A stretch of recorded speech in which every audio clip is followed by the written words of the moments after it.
Morning, this is Brian. Today is Tuesday, June 4th, 2024. And I'm here in the San Bernardino National Forest, here at Humber Park in the San Jacinto Mountains, just on the outskirts of Idyllwild. Here I'm at the Devil's Slide Trail head.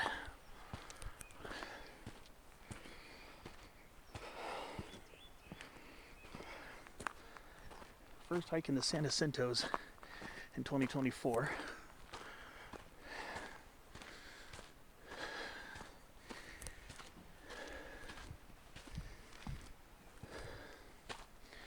See how this goes today. So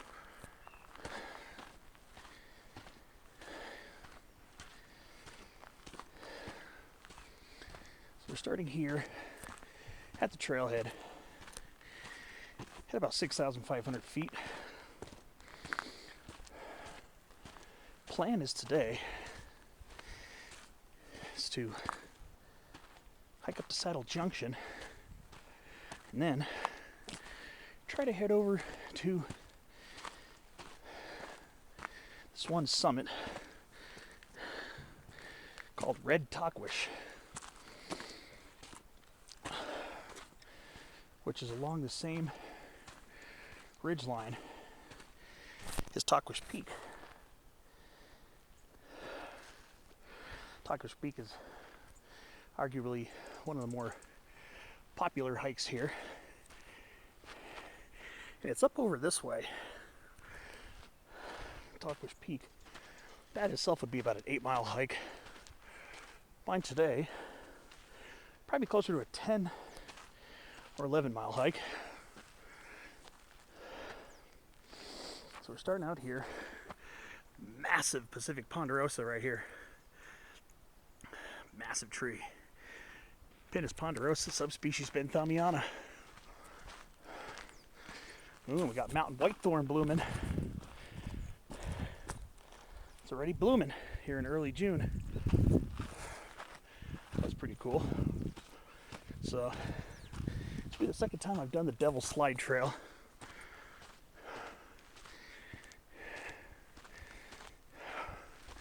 So it should be a pretty interesting day. Let's see if I can acclimatize the elevation a little bit today.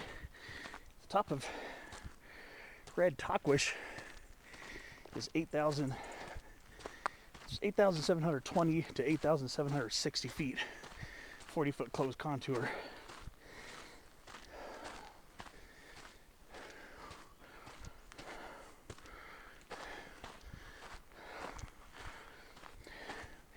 If energy and time permit, maybe a side trip to Tahquitz, maybe a side trip to Gray Tahquitz, which is just north or west-northwest of Red Tahquitz.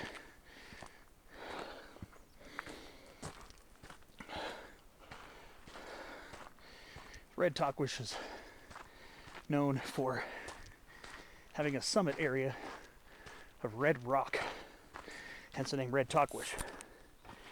I'm guessing Gray Tahquitz is because of the gray rock. And of course we have the main Tahquitz Peak with the lookout up there.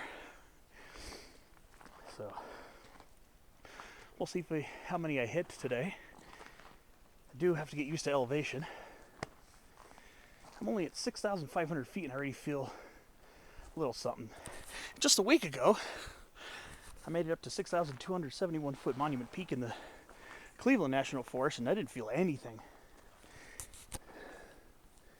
This is just a couple hundred feet higher than Monument Peak, but we are going to end up over 8,000 feet at Saddle Junction, and the remainder of my hike to the summits will be above 8K. The reason why I'm stopping here is look at this massive old canyon live oak trunk. This is an oldie and a goodie. Nice. That's a beautiful canyon live oak trunk. Absolutely beautiful. Old tree. So this trail is going to make a series of switchbacks up towards Saddle Junction. I've done this trail once before back in October 2017, and I thought I'd filmed it. I thought I'd filmed clips of it, but I don't know where it all is. I thought I filmed segments of this hike. I guess either I lost it or I did this trail at the Saddle Junction, and I took the PCT to the South Ridge Trail to visit Tahquitz Peak. That was October 2017. I don't know what happened to all that footage. I could have sworn I filmed some of that hike too.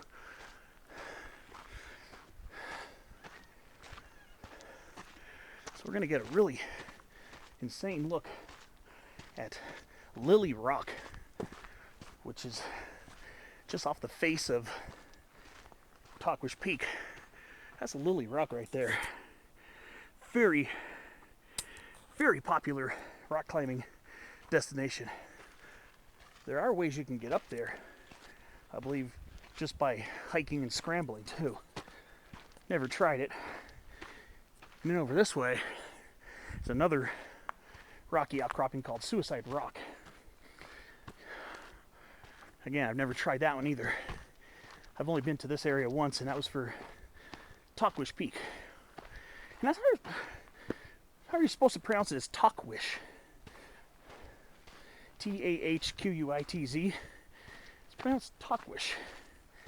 And it's actually supposed to be according to, I believe, Kauai. I believe it's Kauai tradition. Kauai Native Americans, that Tahquitz, the Tahquitz area, is home to one of its scary spirits called Tahquitz. It's a demonic spirit, I believe, in Kauai culture, hence the name Tahquitz Peak. And Tahquitz Peak, according to legend, is the home of that deity that frightened the Kauai's. I believe it's the Kauai's. Should have my facts straight on that, but if not, I'll post a correction in the video screen. So this trail, it's a pretty no-nonsense trail. Climbs about 1,600 feet to get up to Saddle Junction, which is just under 8,100 feet. So it's not an easy trail, but it's back in the past. I believe this trail used to be a lot harder before it was engineered with switchbacks. But this is a little bit of a workout. But we're gonna do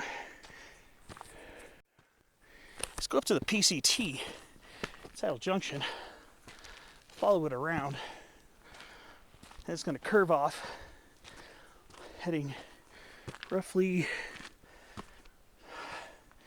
northeast, I believe. And it's going to be a southbound PCT. Ooh, it's a big raven.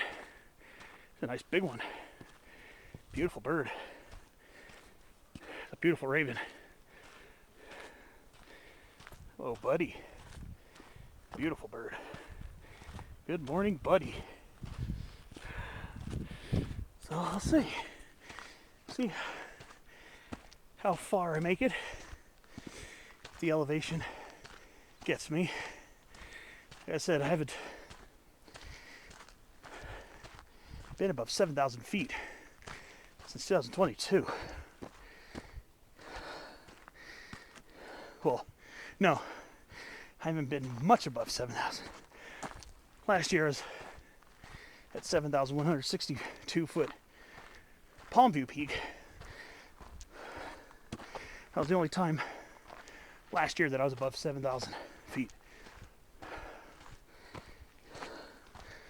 So we'll see how this goes for me today. I do have more hikes planned since I'm on vacation. After this hike, I'm going to be getting my car, cutting through Idyllwild to go to Big Bear. So I'm going to stay overnight and do some hiking in the San Bernardino Mountains tomorrow. And then, tomorrow night, I'm going to stay again, Big Bear. And then I'm going to leave early. And I might be swinging by Angeles National Forest for my final hike. And that's probably going to be near Big Pines because parts of Angeles Crest Highway are closed. Did some research on that. Probably repairs after the crazy El Nino storms February, March, early April.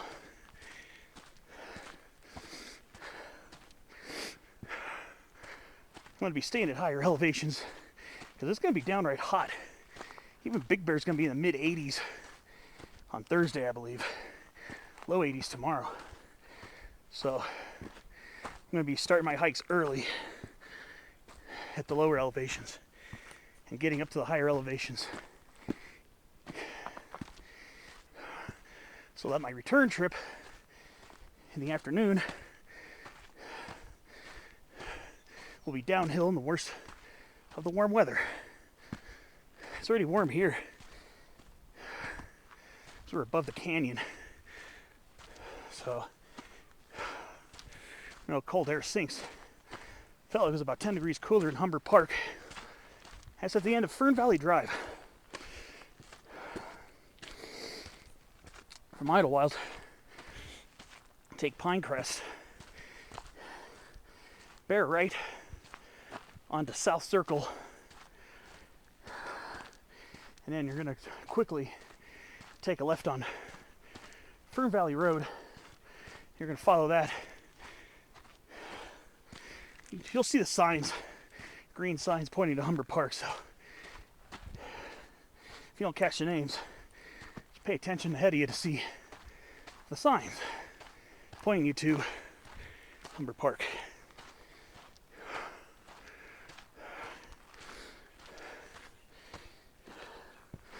So this will be my first relatively difficult hike in a while. Probably be a little more difficult because I'm not completely acclimated to the elevation. Not yet, at least. It's going to take me today, and then tonight I'm going to be sleeping in Big Bear, 6,700 feet. And then, depending on the snow conditions, might be going to hike Sugarloaf Mountain near Big Bear tomorrow. That's actually going to be close to the same distance, and actually a little tougher because it's going to be a little bit more elevation gain. This one, I'm assuming it's about 20, maybe 2,500. There'll be some ups and downs, I believe, when I get to the PCT. So we'll see how that goes. And for now, I'm going to go ahead and shut down the clip and keep you posted on my progress.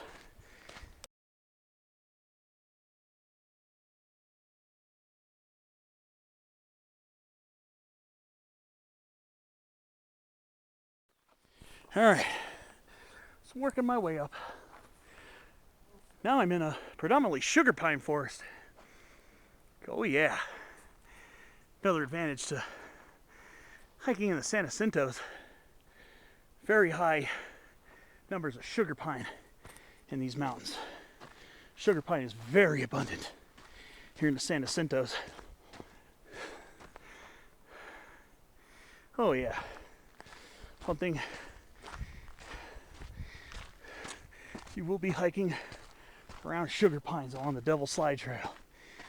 These trees are abundant here in the San Jacinto Mountains. They're just everywhere. Predominant pines here are sugar pines. course, there are white firs mixing in too, but predominant pine here. Firs and pines are in the pine family together. They're related. But as for pines themselves, sugar pine is your most common one in this area.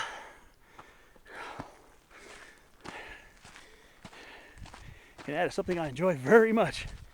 On that side, seems to be a little more heterogeneous. Seems a little more mixed on that side. It looks like from here.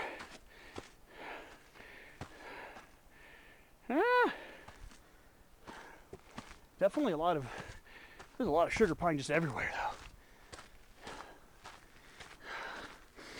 Pinus lambertiana. A tree I get excited about seeing. For good reason. It's one of the coolest trees we have. And it's nearly a California endemic. It ranges from parts of Oregon down the Sierra Nevada and also parts of the Coast Ranges in the Los Padres National Forest down through Santa Barbara, Ventura, Kern and Los Angeles counties, San Bernardino, Riverside County, even parts of San Diego County, Cuyamaca, Hot Springs Mountain, down into the southern extent of its range in the Sierra de San Pedro Martir, southeast of Ensenada, Baja California, Mexico.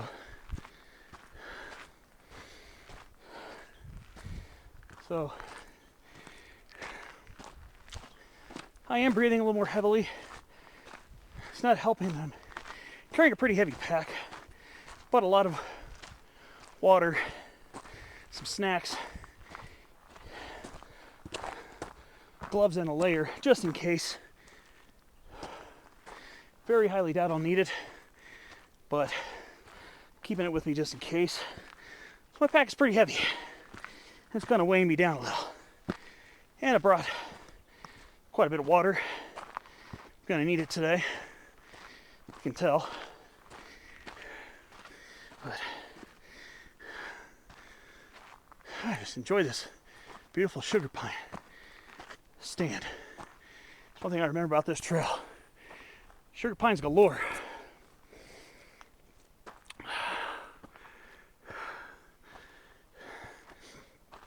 Of course, like I said, we do have some white firs mixing in. And of course, lots of canyon live oak. We are on a somewhat, I think we're on a southwest facing slope, I think. That's why it's not so dense. Look over to that side. That's definitely more closed forest over there. It's a lot more tree coverage and more conifers. And up there, it's about where Suicide Rock is. That could be another hike one day. I didn't plan out a route to get up to Suicide Rock. Actually, took me till last night to plan my itinerary. My hiking itinerary. I had my motel room in Big Bear booked already since a few days ago, but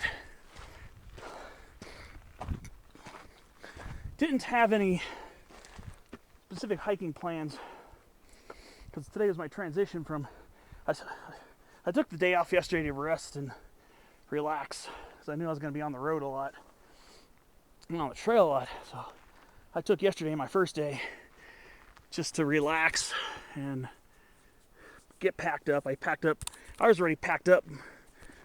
My car was mostly packed up before noon yesterday. And this morning, I left my house at around 3:40 in the morning. and went to drop a coworker off at work who lives nearby. And I just got on the, after dropping my friend off, got in the car and just started just driving all the way from San Diego County. Took a while to get here. Dropped my friend off around 4. Then I had to fix something in my car real quickly, so I didn't leave my work parking lot till about 4:15. I didn't make it to the trailhead till 7:15. Wow. Before coming here, though, I stopped off, filled up my wilderness permit, because this is the San Jacinto Wilderness. You do need to have a hiking permit, and if you do this on a weekend between Memorial Day and Labor Day, it's subject to quota. So today's a Tuesday. All I did was stop at the corner of 243 and Pinecrest, where the San Jacinto Ranger Station is located, and filled out the permit. It's not super busy today yet.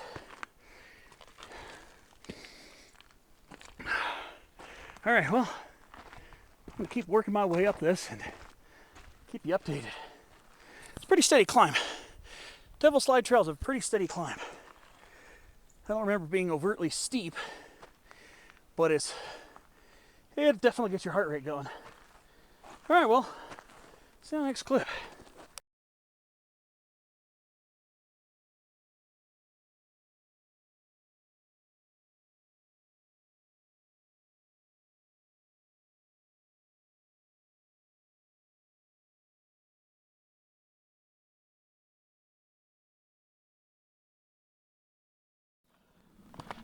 One thing you'll see is along Devil Slide Trail, you'll see a couple to a few springs. I'm trying to remember the names of the springs coming through this area. Don't quote me, but I think one of them is Jolly Spring, and there might be one called Powder Box Spring, I believe. Don't quote me on that. Appears to be one of them here. Well, there might be more than that, but I remember there supposedly being at least 2 different springs along Devil Slide Trail. Hence the lush growth over here. Ooh, what do we have? What kind of willow are we looking at here? It looks like a scalar willow. Salix scalariana. So we got some scalar willow action over here. Ooh, western azalea. Hasn't bloomed yet. Yeah, this looks like western azalea.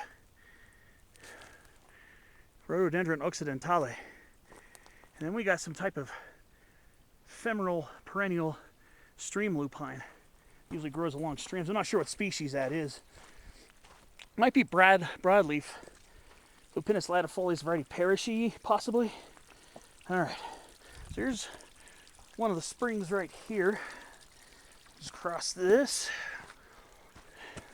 Ooh, Sierra Currant, Ribes nevadense. There's a lot of that along this trail, especially higher up when there's more spring action. Ooh, and California figwort, Scrophularia californica. Yep. I regularly come across that in the San Diego area near sea level. And yep, here we are well above 6,000 feet. I'm not sure if we're quite at 7,000 feet yet, but I've been climbing steadily for a little while, so I imagine I'm probably not that far off.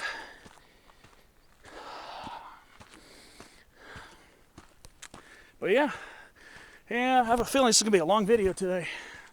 Just be prepared. This might be a long one. Especially even with those sugar pines And there's a lot to see, a lot to point out on this hike, including pink-bracked manzanita, Arctostaphylos pringli subspecies drupacea. Very common species of manzanita here in the San Jacintos. It's not insanely common over here, but a little bit further down, over in Fern and Strawberry Valleys, you're going to see that a lot more. And looks like we got Fremont silk tassel over here. Garrya fremontii. I did mention that I have seen it along the Devil's Slide Trail, and I thought there were some further back, but I didn't see them this time. That's the only one I've seen so far. So maybe there'll be more.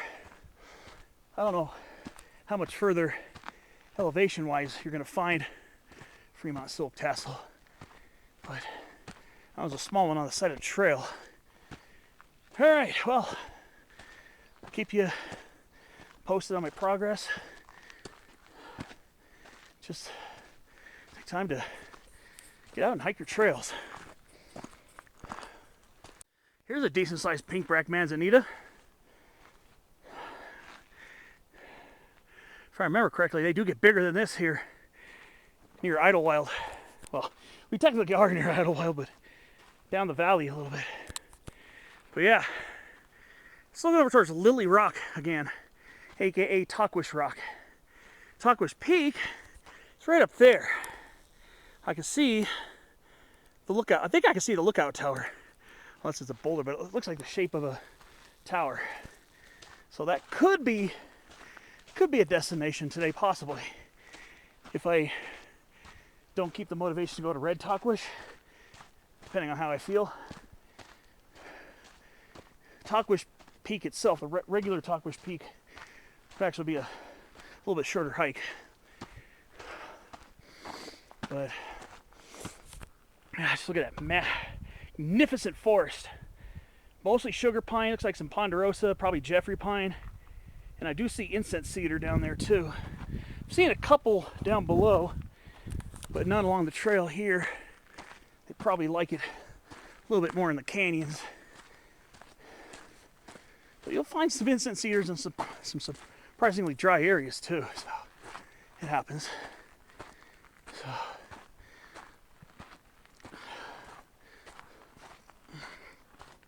it's a very beautiful trail. Take your time.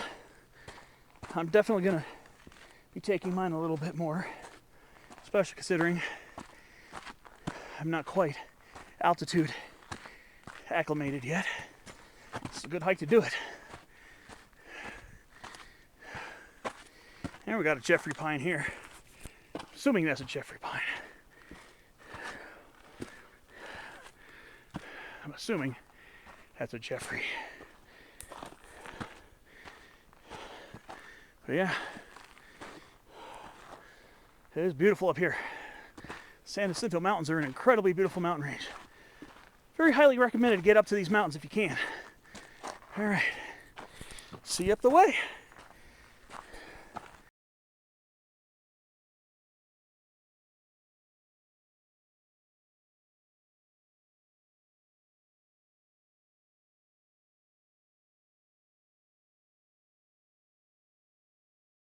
All right, we're coming up to the next spring.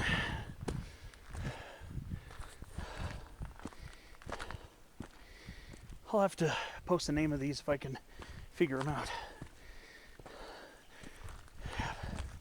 Starting to get a lot of Sierra Currant popping up again. Very beautiful, very beautiful. It's in bloom too. Or, oh wait a minute. Actually, I think it might be going into fruit already.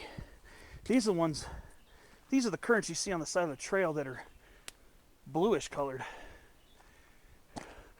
Ooh, and we got buck lotus. That's already blooming too. This is Hosackia crassifolia, variety crassifolia. It's already blooming up here too. Used to be in the genus Lotus. hence the common name buck lotus. Oh, here we go. Here's a Fremont silk tassel. Here's a beautiful Garrya fremontii. Oh yeah, the richer green color, as opposed to the gray-green color of the pale silk tassel. Yeah, that's Garrya. Yeah, this is Garrya fremontii. Oh, and look at this Sierra Kern just draped over the boulders here. That's crazy. That is so crazy. And we got more Scalar willow over here too. All right.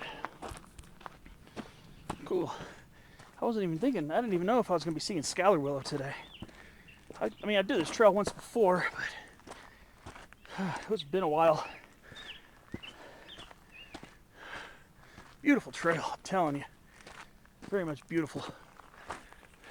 Of course, a lot of canyon live oak. It's very common along this area too. Canyon live oak's getting smaller and shrubbier. There were some decent sized specimens at 6,500 and 6,600 feet. Some old canyon live oaks with old trunks on them. There we are. A magical sugar pine.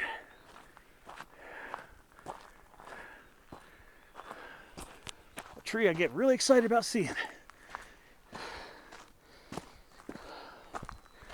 Tomorrow, could be looking at lodgepole and limber pine.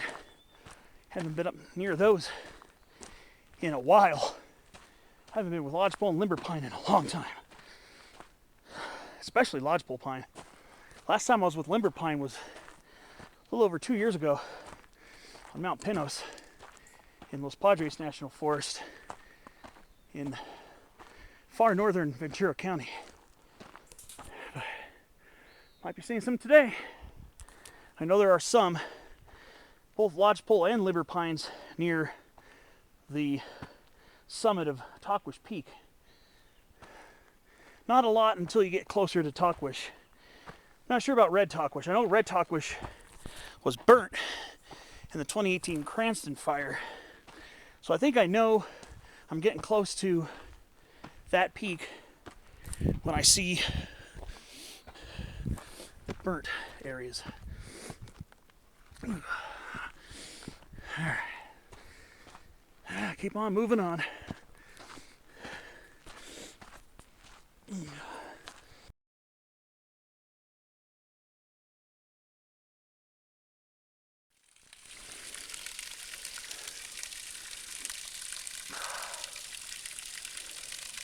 Another spring. Ooh, an incense cedar. Cutting a lean too. Look at this.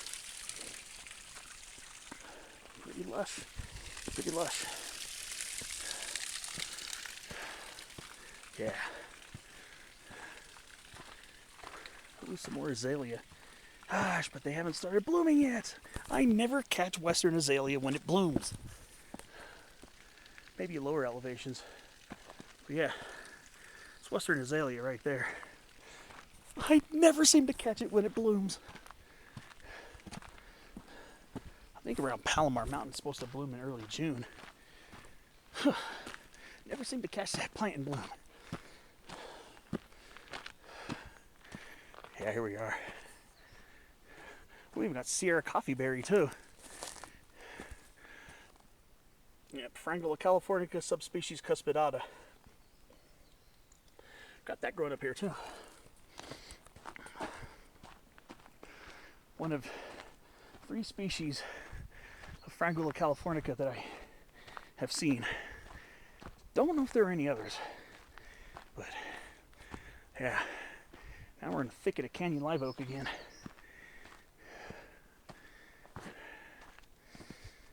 Very nice.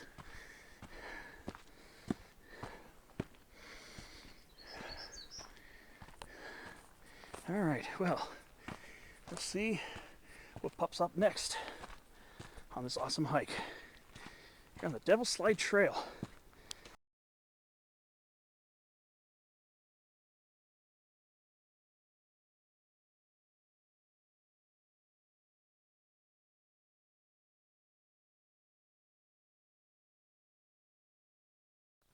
Ooh, we're reaching some densely packed white firs. Well, and Jeffrey pines. There's a Jeffrey pine right here. Oh, maybe not. Maybe it's ponderosa. Too lazy to look at a cone. Here we are. Some white fir action too. It's always nice to be around these. Very beautiful.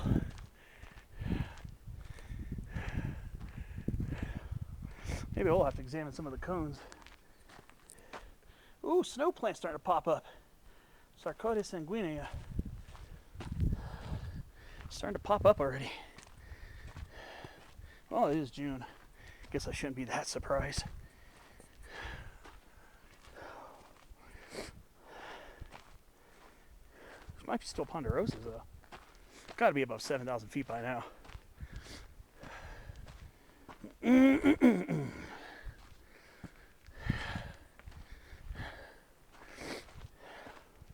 there's a lot of mountain whitethorn. Haven't been around this for a while. I've never seen it. Never seen it at the highest elevations in San Diego County. Usually, not always, usually found well above 6,000 feet. Mostly above 7, but do occasionally see it down in the low 6,000s. Sometimes, a lot of times, replacing chaparral whitethorn, which is one of its close relatives. Much larger shrub. Big panicles of anywhere from halogen blue to white, beautiful flowers. Those are panicles, like conical, cone-shaped flower clusters. But the mountain whitethorn, the smaller one that we got up here at higher elevations, has small little umbil-shaped, kind of like rounded flower clusters, as opposed to the big long panicles that the chaparral whitethorn has.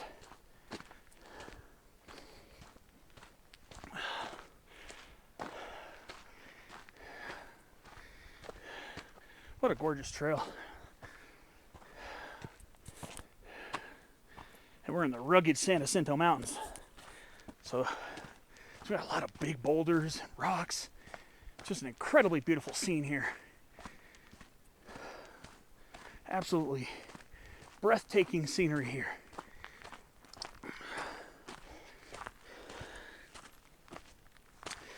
Oh, here we go. I just saw this last week too. Woolly leaf paintbrush.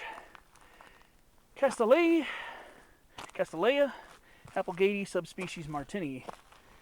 Yep, just pointing that out in the Laguna Mountain Recreation Area last Wednesday. Oh, here we go. Here we go. Now we're getting views opening up now. There's Suicide Rock right there. One day I got to get up there. I got to do that. I think you need a wilderness permit to get to that one too.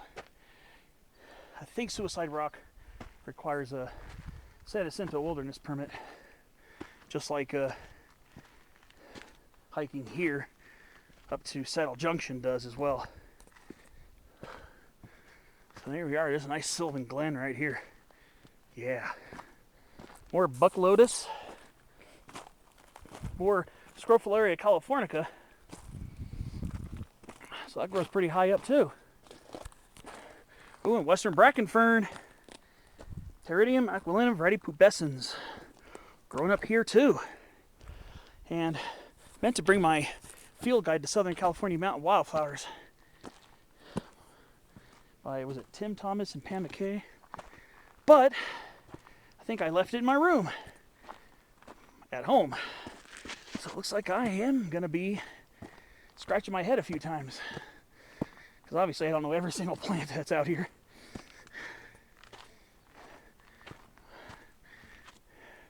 Oh, look at that.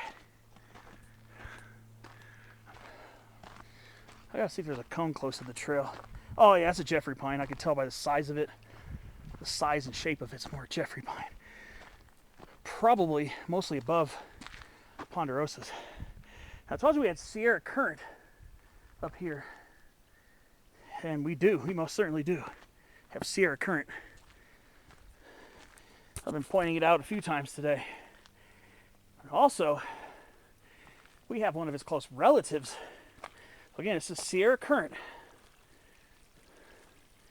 Here is its close relative, Sierra gooseberry. Ribes Roselee, variety Roselee in bloom.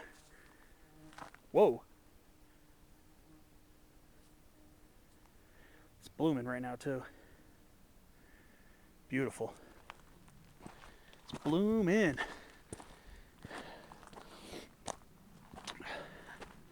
So yeah, there's definitely lots of botanize on this trail. I think there's a rare species of Kekiella. I think it's San Jacinto Mountains beard tongue. Kekiella rothraki, variety Jacintensis, I think is the botanical name of it. I think I might have seen it here too. Not in bloom. So thought I saw what could have been it along the side of the trail. Haven't seen any dead ringers for it yet. But it's a lot smaller than your larger Kekiellas. Like Kekiella ternata, variety ternata, Kekiella antirrhinoides, which are generally medium to sometimes fairly large shrubs. But yeah, just look at all this exfoliating granite. The San Jacinto Mountains are probably the closest mountain range we have here in Southern California, resembling the Sierras a couple counties up. So it does have a lot of the rugged features of the Sierras, and it's a fault block range. But it's part of the peninsular mountain ranges. See, the San Gabriel and San Bernardino Mountains are part of what's called the transverse ranges, and they trend west-northwest to east-southeast. Usually semi-perpendicular to what the Sierras do normally from north-northwest to east to south-southeast. Partial, not completely perpendicular, not a 90-degree angle, but definitely breaks up the grain of the typical north to south trending of the Sierra coast ranges and the peninsular ranges. The peninsular ranges, it's not just one big long ridge, it's a series of ridges and mountain ranges that roughly parallel the Southern California coast down to southern Baja. The San Jacinto Mountains are the highest and one of the most northerly extensions of the peninsular ranges. Again, the San Bernardino and San Gabriel Mountains, they go west-northwest to east-southeast, as opposed to north-northwest to south-southeast, like the peninsulars. So the San Gabriel and San Bernardino Mountains are called transverse ranges.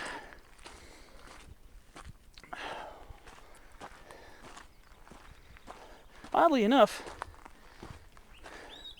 they do partially follow the grain of where the southern Santa Barbara County, southern Ventura County, and western Los Angeles County coast line faces south-southwest after it curves from Point Conception. But it doesn't really parallel it.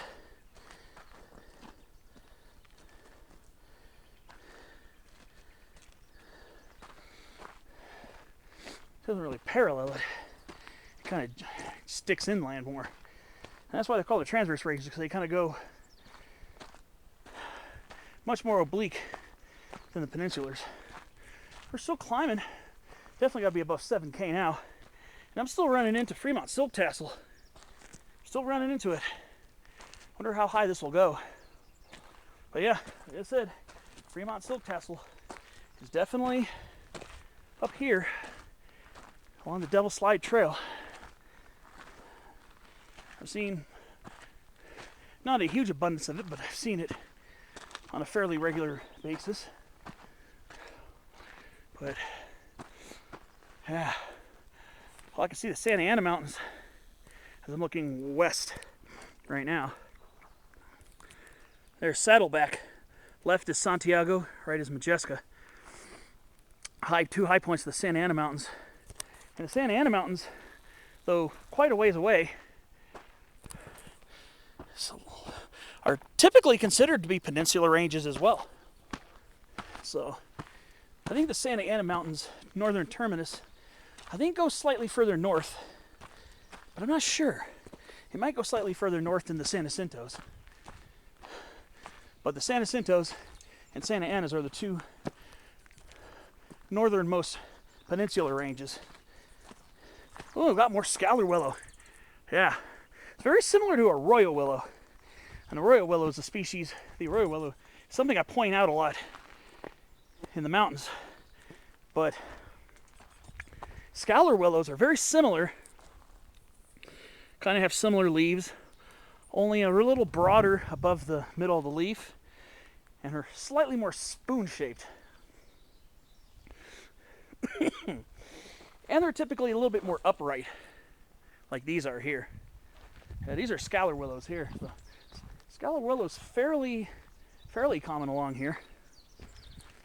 I got more western azalea, still just leafing out.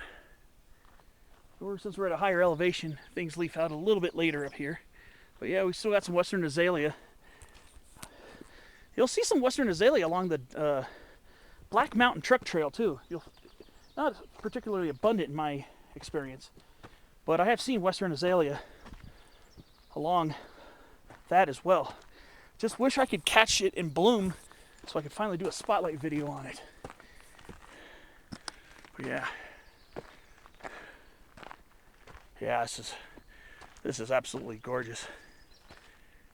I'm above Suicide Rock, so I must be above 7,500 feet. Suicide Rock is about 7,500 feet. I'm definitely above it now. So I climbed more than I thought I did. It's a very steady climb, but I'm having an easier time of it this time than I did the first time. First time I did it, I was regularly going to higher elevations, but I mean, it's not that easy, but it's not extremely difficult either. Just pace yourself.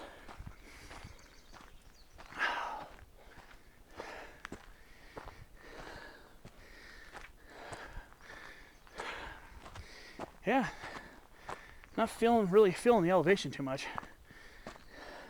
which is great. Which is great news. I think I'm gonna need to hydrate pretty soon. Mouth's getting dry. Well, keep you posted. Again, apologize in advance that this is gonna be a redonkulously long video. I've already filmed quite a few clips, and some of my clips are over 7-8 minutes long. So, well, yeah, keep going. Unless that's Suicide Rock over there. I don't know. One of these is. Maybe that's it there. Maybe I didn't climb as much as I thought I did, but I think that is it there. Yeah. So I'm probably about 7,600 feet by now. All right, well, see you on the next clip before I get it overly long-winded. I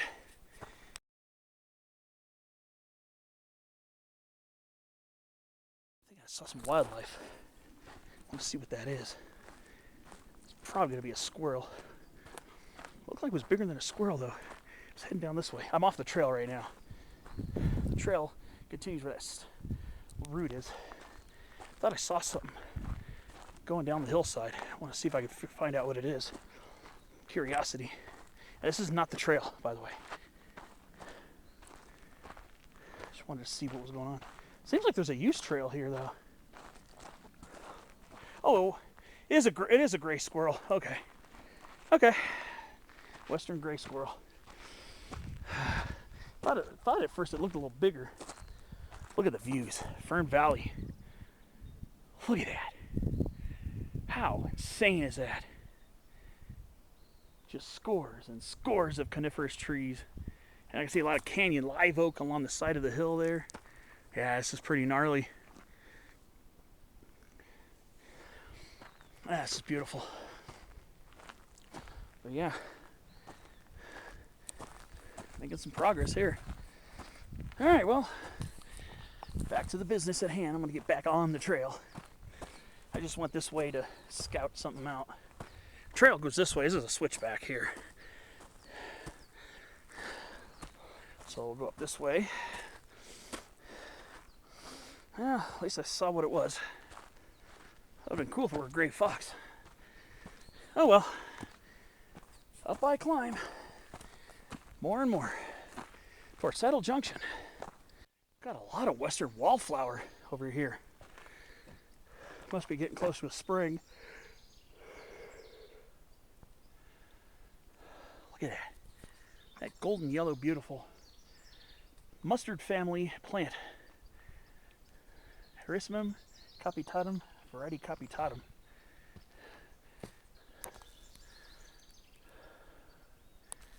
Blooming up here. Ooh, we got a big white fir coming up. Here we go. Oh boy, right at the switchback here. Here's a massive old white fir. Oh, buddy. Look at the trunk on this. It's pretty tall, too.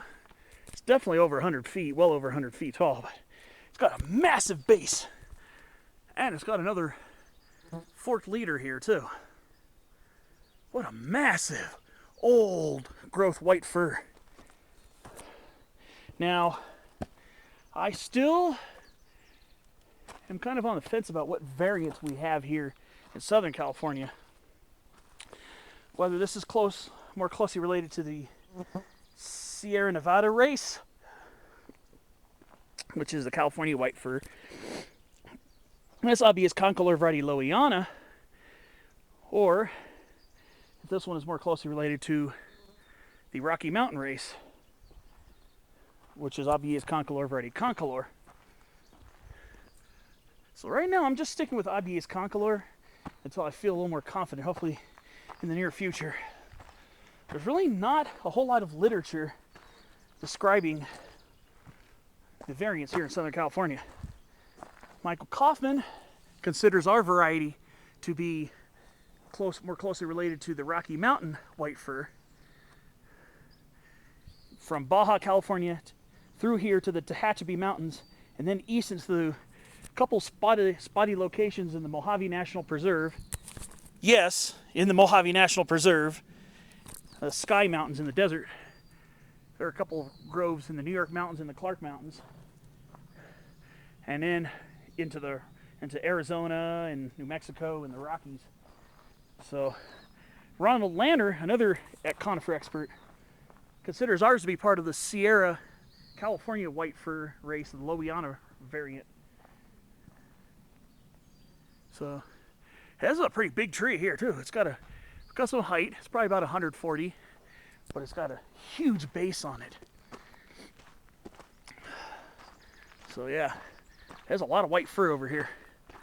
There's quite a bit of it near Saddle Junction too. But yeah, it's nice to be around a lot of white fir. Last time I was around a lot of this was back in November when I hiked Palmview Peak along the Desert Divide, which is south of here, the lower part of the San Jacintos. There were some smaller white fir stands, usually smaller trees over near Palmview Peak in that area, which was pretty cool. But yeah, I think some sources list ours as intermediate between the Rocky Mountain variant and the Sierra variant. Some botanists don't even break them up into variants.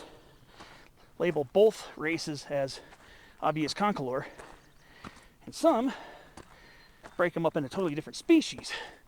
Abies concolor, Rocky Mountain white fur, and Abies lowiana, California white fur. So there's a lot of botany that needs to be done about these trees. This tree must have been significantly taller. Has an older, slightly older leader here that broke off. But yeah, this is the tree I was looking at, whose base I was admiring. Pretty cool. All right, well, on I keep climbing. Enjoying the view. Please stay on the trail. I think I will gladly do that. The only cross-country part of this hike is locating a climber's trail to get to Red Tahquitz later on. And if I go to Gray Tahquitz, that'll definitely be completely off trail. Rocky area too, so there'll probably be some scrambling, I assume. Look at the imagery on Google Earth over by Gray Tahquitz.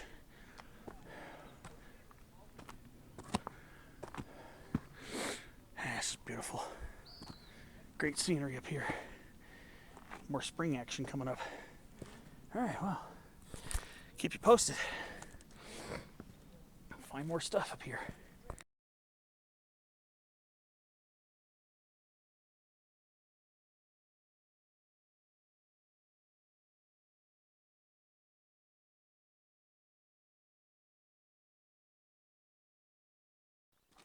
And anybody who's been watching my lower elevation San Diego County hiking videos near my hometown knows I point out blue elder all the time. So now, is this Sambucus mexicana now? Sambucus ceruleus? Sambucus nigra subspecies ceruleus? Seems like the taxonomy has changed. It might be back to being Sambucus mexicana. Ah, there's some big trees along this ridge line here. Ooh, there's some big sugar pines. Ooh, some big ones. All right. Well, just figured I'd point that little juicy tidbit about the blue elder growing up here too, well above 7,000 feet. Sea level, so I think I've seen it above 8, maybe even 9,000 feet if I remember correctly. So yeah, blue elder is another coast to desert side of the mountains. And another Fremont silk tassel still popping up here. Pretty nifty. All right, see you up the way.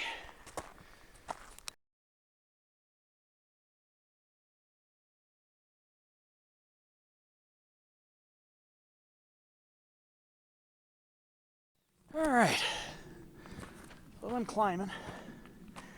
Starting to come across more of this now too. Bush Chinquapin, or Solopus sempervirens, starting to grow new leaves. So I'm coming across a few of them here and there. Now that I've getting closer to 8K, I'm going to be seeing a lot more of this going forward, presumably for the rest of my hike, uphill towards the peaks. Look at that. Here's that crag you get a view of periodically when you're winding around. Sometimes you'll get a view of this beautiful crag clothed in picturesque sugar pines. Sometimes these sugar pines grow on really steep slopes.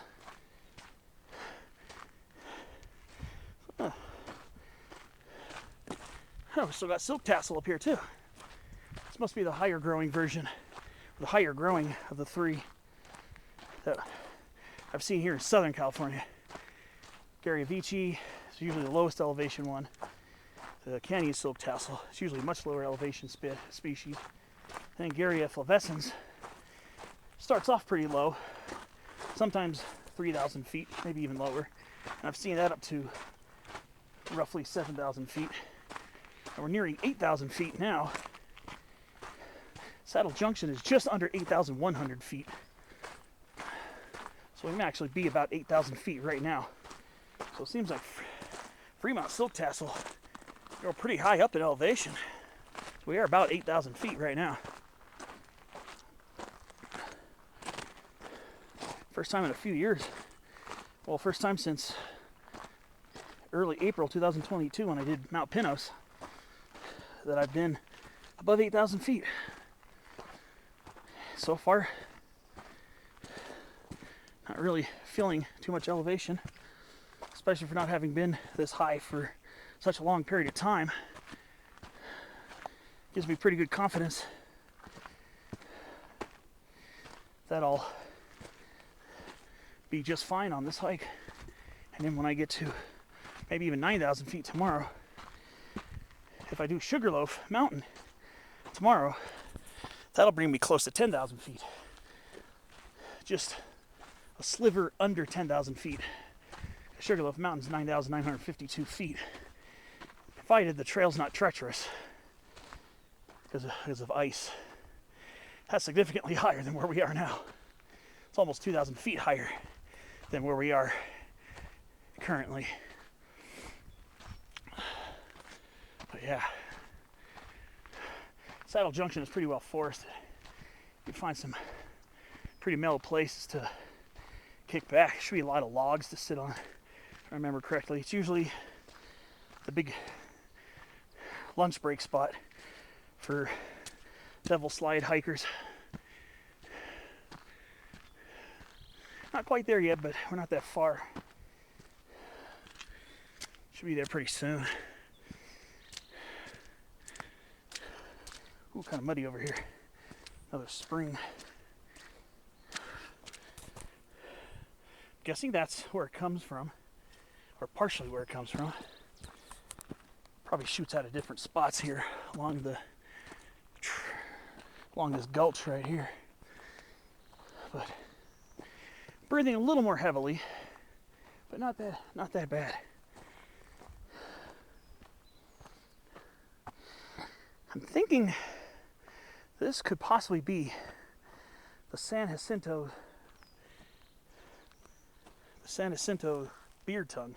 I think this is it right here. I think this is Kekiella Rothrocky variety Hacentensis, I believe. I believe that's what this is. Cannot believe I had my field guide near where I had my last bag I had to bring with me this morning. But I think I left it underneath it. So I'm very disappointed that I don't have my field guide with me. So we were getting close to that craggy cliff I kept showing you in the previous clip.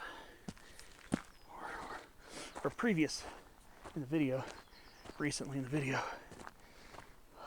I'm making a couple more little zigzags here. And I see sky through the trees.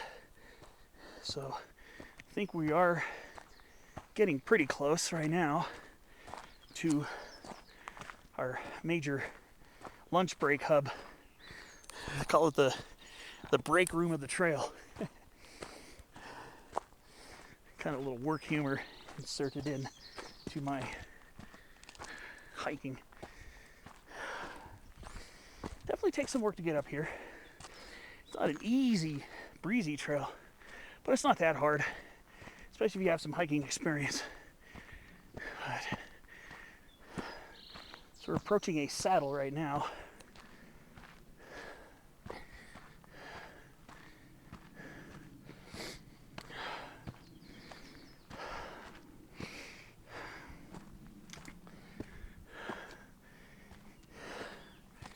Between the ridge line. This will be the saddle between where Tahquitz Peak is and the higher elevation ridge line leading up to the upper heights of the San Jacinto Mountains. In other words, the 10,000 foot peaks over there.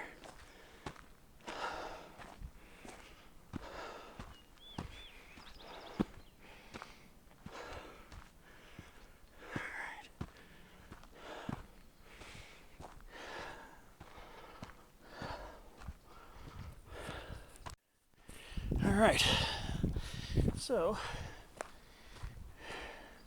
just about reaching Saddle Junction, just about now. This is Saddle Junction right over here.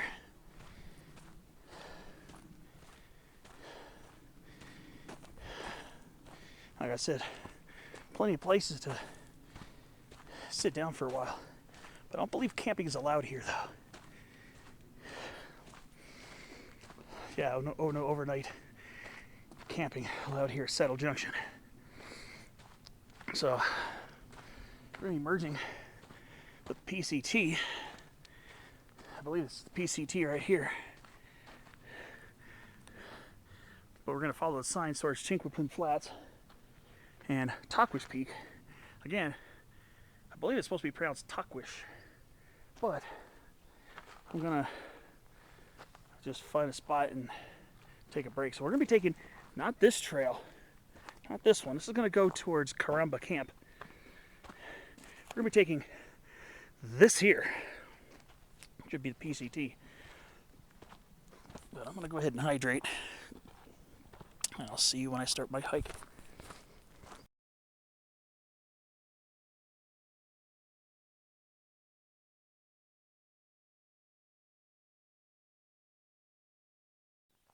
Alright, so again, we're here at Saddle Junction. So you can go this way to Round Valley and Mount San Jacinto.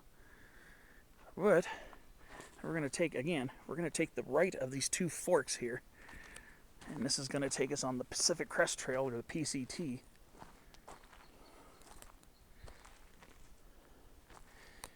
So this will take us to Chinquapin Flats. And then it'll take us to where we really want to go. The Tahquitz region, the Tahquitz Ridge line. So let's see. A little post marker there. Alright, well, let's see. So again, the two trails that fork to the right, take the rightmost of the two right fork trails. So take the rightmost one. So here we go. It's going to get a lot more sun exposed as we head towards Chinquapin Flats and the ridge line.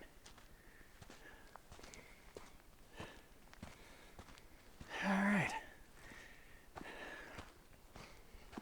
There's more of that Kekiella. I believe this is that Kekiella, Rothrocky variety Hasentensis. So just enjoy this beautiful stand of white fir and occasional Jeffrey pine, as it will become more sun exposed, as I remember heading towards the Tahquitz Ridge area. It becomes more sun exposed. So I went ahead and put on some sunscreen. I'm going to be out in the sun a lot more now. So enjoy this beautiful shady portion here while you got it.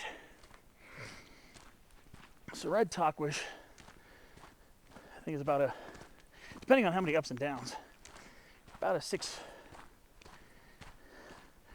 about a 600-700 foot elevation gain from here.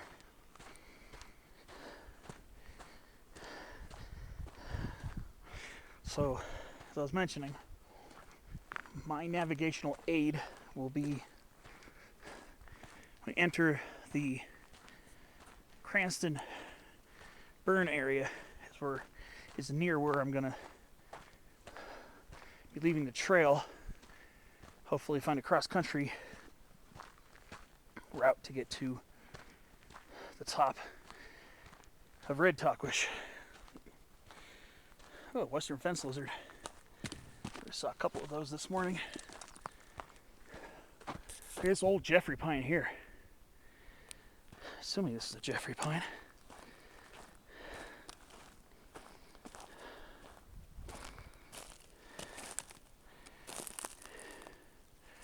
Yeah, it's definitely a Jeffrey pine. Here's an oldie. It's got a lot of knots in the wood. You can tell it's a decently old tree. So yeah, we're starting to break out more into the sunlight and more exposed areas.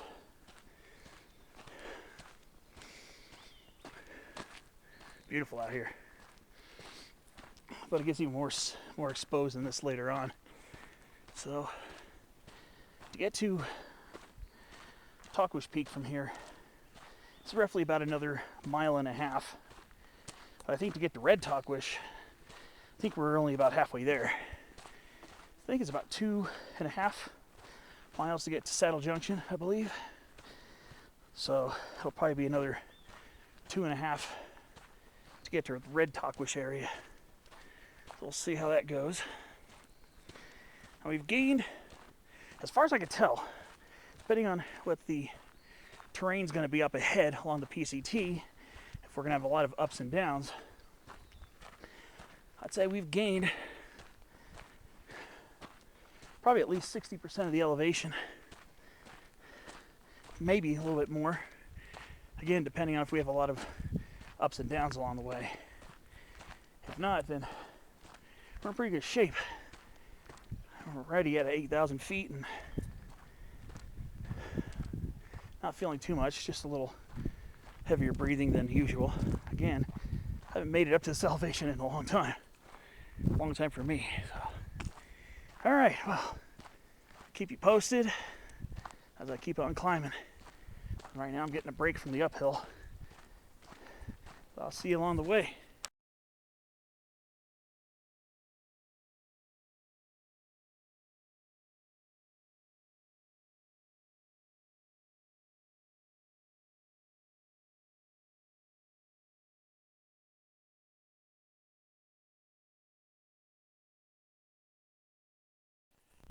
All right, so I'm still in a pretty well forested area.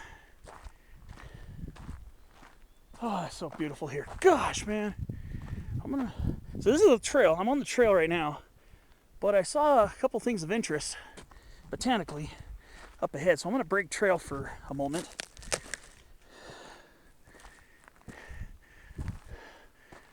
I think I might be limber pine already. I might be seeing limber pine already. We are above 8,000 feet now. So I'm gonna just walk up this gully really quickly. And I think I see some limber pines already. Woo! Okay. Meet you over by the trees. Yep. Just as I suspected, this is limber pine right here. Pinus flexilis.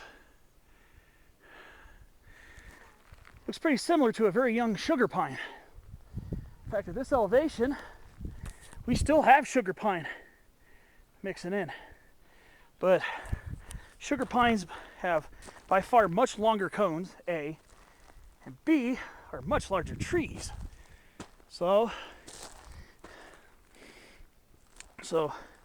this is Pinus flexilis. You can tell, much smaller cones. Their shape and their consistency is very similar to sugar pine cones because they're closely related. Sugar pines and limber pines are white pines. Needles 5 in a fascicle. 5 needles per fascicle, just like our sugar pines. So when they're very, very young, until they start getting their first cones, they can be very hard to tell apart. In fact, here we got 2 trees right here. The left is a sugar pine, the right is a limber pine. Limber pine, yep. It's the first time I've been up to a limber pine since Mount Pinos back in April 2022.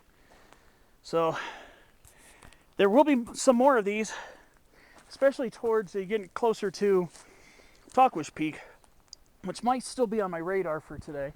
My main goal is to get to Red Tahquitz. But yeah, we got limber pine here too.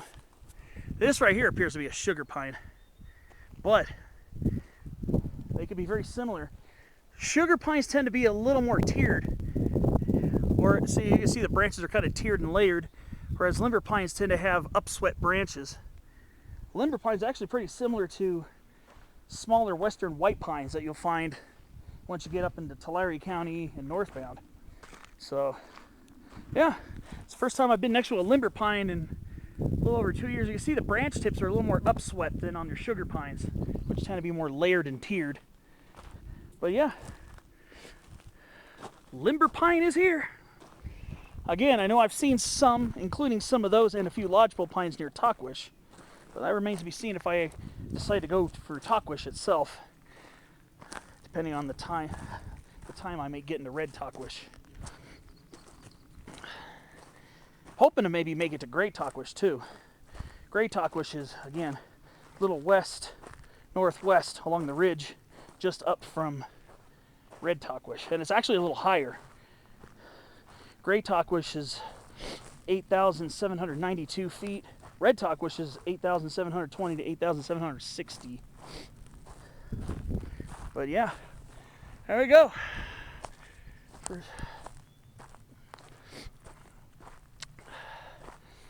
First limber pine I've seen in a couple years. First couple of them. So I just got to work my way down this gulch back to the trail. Again, you saw how small those cones were. Sugar pines, and these are small for sugar pine cones. These are sugar pine cones. Sugar pines here are a lot smaller and a lot more stunted than they are in the lower elevations like Strawberry Valley and Fern Valley, and their cones get a little bit bigger there. Cones don't get nearly as big as they do in the Sierra trees. The Sierra trees, their cones are about 2 feet long. Some of ours get up to about 10, 18 inches. But yeah, you can tell these sugar pine cones are much larger than limber pine cones to begin with, but much smaller than your Sierra sugar pines. All right, I'm gonna get back here on the PCT and continue heading this way towards Chinquapin Flats. Here we are. So I had to go up towards those and check them out. Had to do it. I just couldn't help it. So now it looks like we're gonna have to work around this little blowdown. So we're gonna take this little side trail here. Looks like this has been down for a while. This is a pretty well scuffed in path here now. Yeah, it's a very beautiful place, the San Jacinto Mountains. Rugged part over here in the San Jacinto wilderness. All right, so here's our regular PCT, and I'll keep updating you along the way. Hopefully I'll be seeing some more limber pines and some lodgepole pines today. I haven't seen lodgepole pines in even longer, so I'm looking forward to hopefully seeing that today. All right, see you along the way.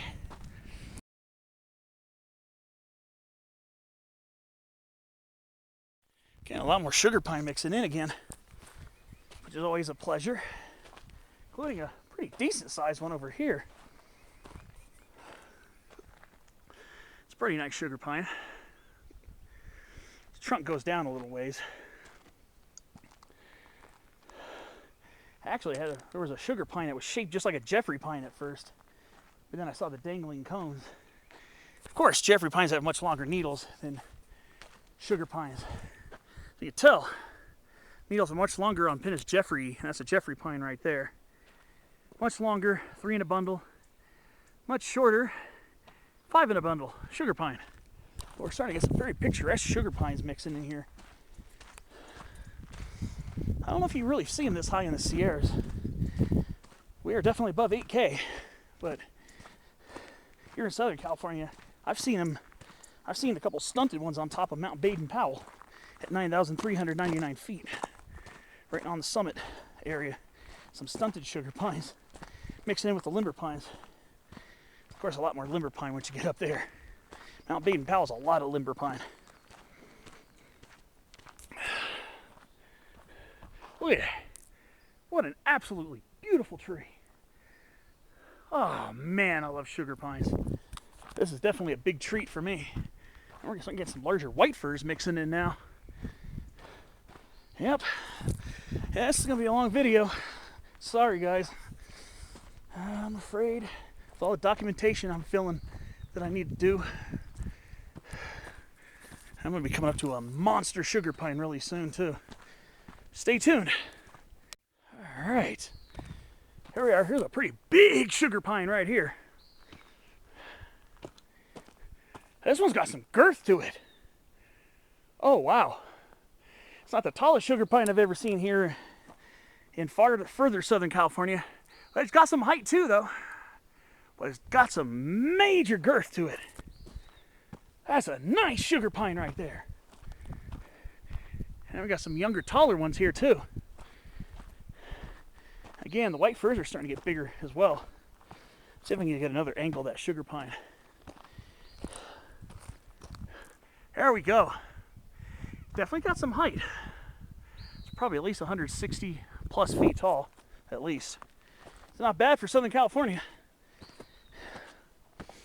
I've seen a couple, or at least one or two, in Kern County, east of Bakersfield, in the Breckenridge Mountain area, that were about 200 feet plus. I got massive sugar pines in Breckenridge Mountain.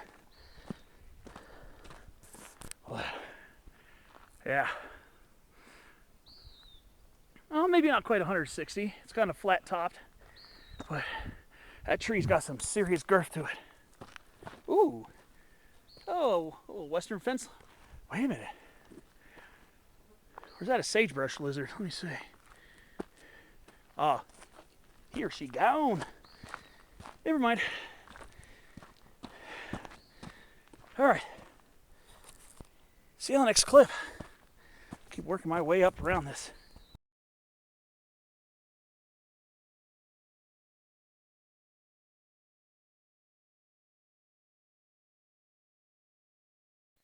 All right, so I'm working my way up. Starting to get a view of the ridge line where my goal is. My peak might be over there somewhere, I'm not sure. Trying to see if I see anything that looks red from here. But so far, I think this is a little before you get to the burn zone.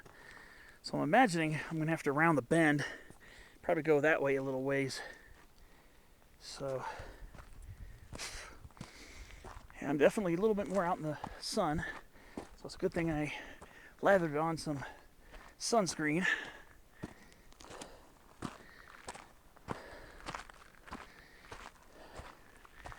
As I work my way around.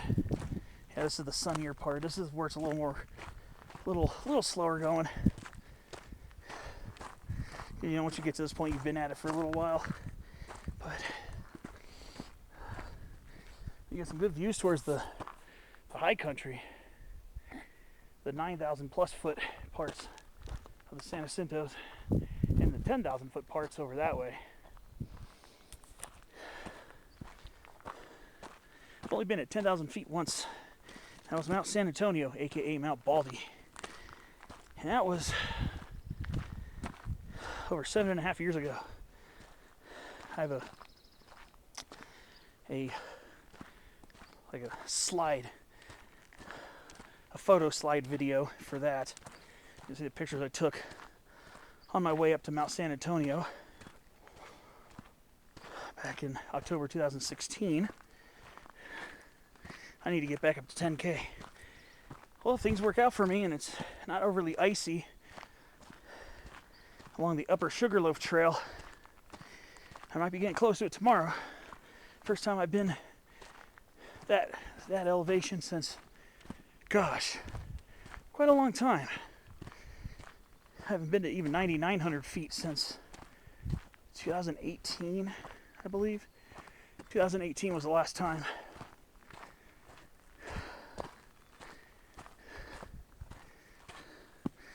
So it'll be nice to hopefully hit that up maybe tomorrow. It's going to be about the same distance as this, only a little tougher. Very rocky trail and a lot of steep spots and a few up and down sections along the ridge.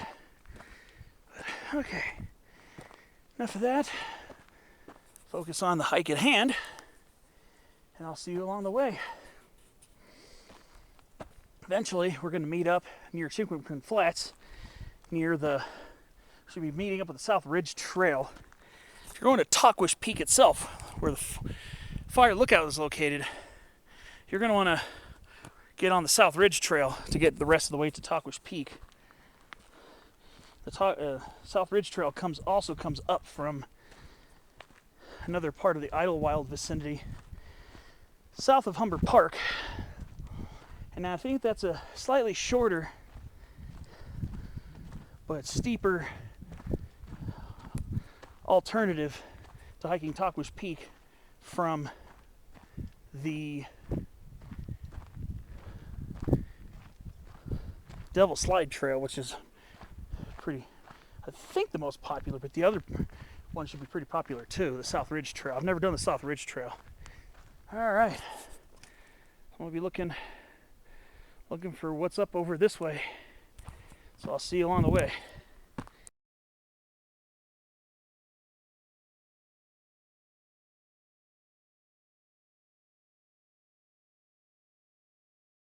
I got more limber pine mixing in.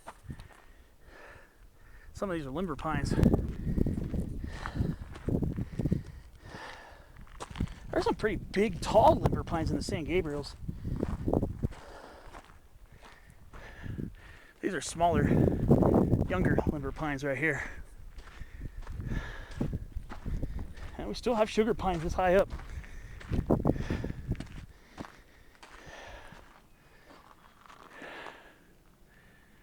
Yeah, I haven't seen any lodgepoles yet. Haven't seen any lodgepole pines, but we definitely got limber pines over here. Here's a beauty right here. Bark's a little flakier, more checkered than sugar pine. Ooh, I thought I saw a sagebrush lizard. Oh, see ya at the next find or update. I've been at it for a while. Kind of slowing down a little bit. Yeah, the last time I was here, this part also slowed me down a little bit. I think I'm near the trail junctions.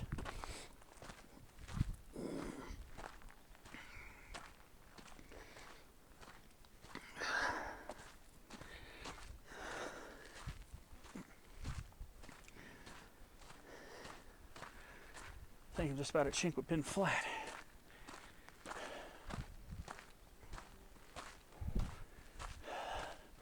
See a post up ahead. This is going to be another break spot for me. You can see where some of the Cranston fire burnt over here.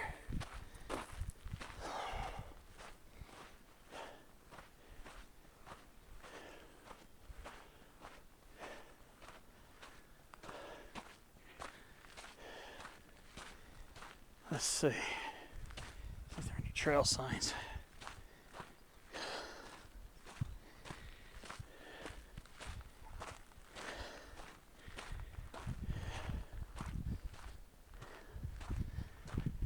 I think sort of PCT makes a curve. Here's a sign. All right. Yeah. So we're just at the junction of the South Ridge Trail here. Tahquitz Valley goes along this way. I just need to go find a place to sit down for a few minutes. I feel myself getting pretty tired already. Yeah, I'm starting to feel the elevation a little bit more now. Like I said, I haven't been this high in a while. So I'm gonna go find a place to kick back and relax and rehydrate. All right, so I'll see you when I start on the trail again. All right, so took a little break, got some water, a snack. Now I'll be heading towards Tahquitz Valley. So start to head on my way towards Red Tahquitz. Hoping I'll have to lose a lot of elevation over here. I'll have to regain it on the way back out. So this should be a continuation of the Pacific Crest Trail.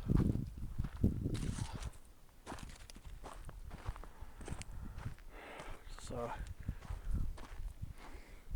let's see how this works.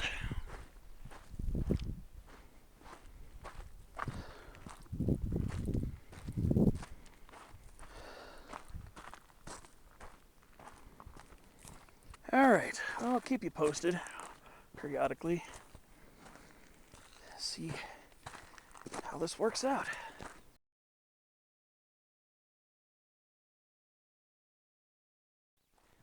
Alright, so I'm going downhill for a little while. Coming down from Chinquapin Flat.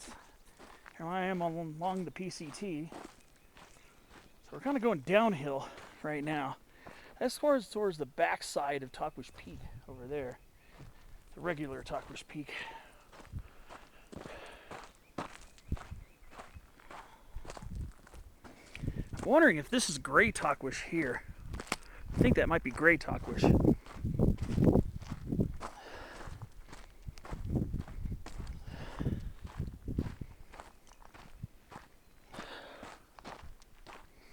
So it could be gray Tahquitz, possibly.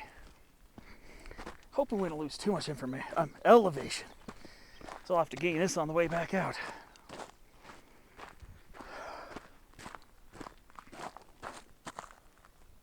Ooh. Trying to see if that's a sagebrush lizard. I think it's a fence lizard. They're both related. But yeah, looks like I'm going to have a decent uphill after this.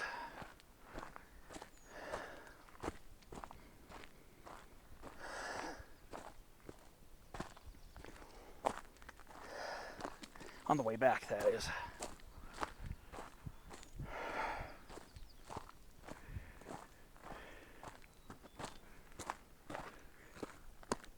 I was almost considering just going up to Tahquitz and leaving it at that, but I'm gonna just see for now how things go and have a better idea.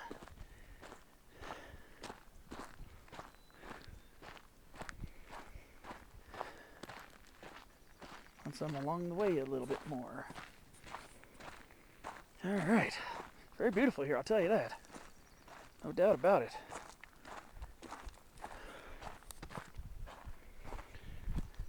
Just dreading having to go back uphill up this later on. Ooh-wee. All right, I'll see you along the way. I think maybe I shouldn't go too much further because this seems to be going way down and away because I'm supposed to be going along this ridge here. I thought the PCT was supposed to hug the ridge, go into a burn zone, and then you're supposed to find a use trail going up towards Red Tahquitz, which should be on the other side of that. I'm not so sure if I'm supposed to be going this way or not. We seem to be heading away from that ridge as opposed to towards it, and we're heading very sharply downhill.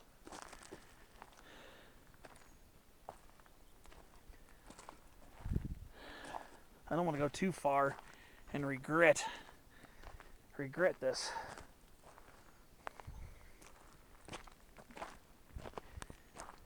I don't want to go too far downhill. That's where this appears to be going right now. Seems like it's heading more down there than up there. I'm supposed to be going up that way. Supposed to be going out that way and then up to Red Tahquitz. I'm not sure if there was another trail branching. I don't want to be going down this hundreds and hundreds of feet, especially if I'm not going the right way and I have to reclimb all this back out.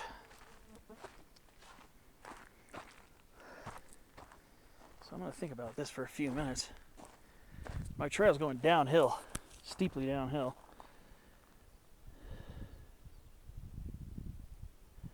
Yeah, I might just go for Tahquitz itself. Might just go for Tahquitz. Thought I'd plan this out a little bit better. Not worried about getting lost, but I am concerned with not making my objective what would have been my objective previously.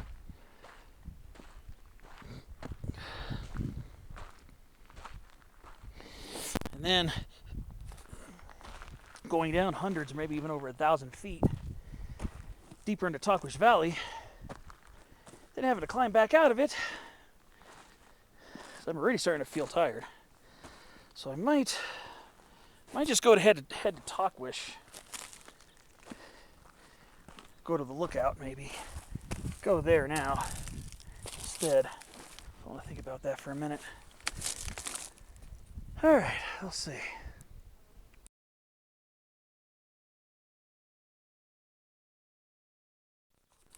Well, since I'm not 100% sure if this is going to take me near the base of red Tahquitz and gray Tahquitz, seems like it's going away from it.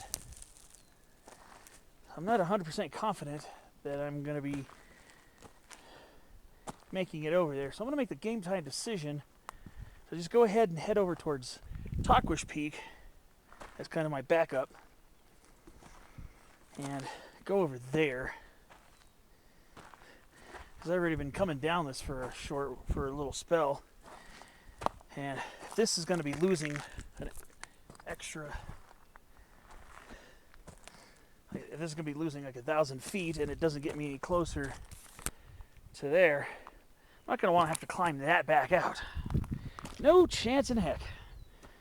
So I'm just going to go ahead and just waddle my way back to Chinquapin Flats and then gear up to do the last bit to Tahquitz Peak. I think I'm going to stick to that for now. Unless I can find another trail that goes along that, which I doubt. I mean, this could very well be the trail, but probably should have looked it up a little bit better. So this will be now Tahquitz Peak.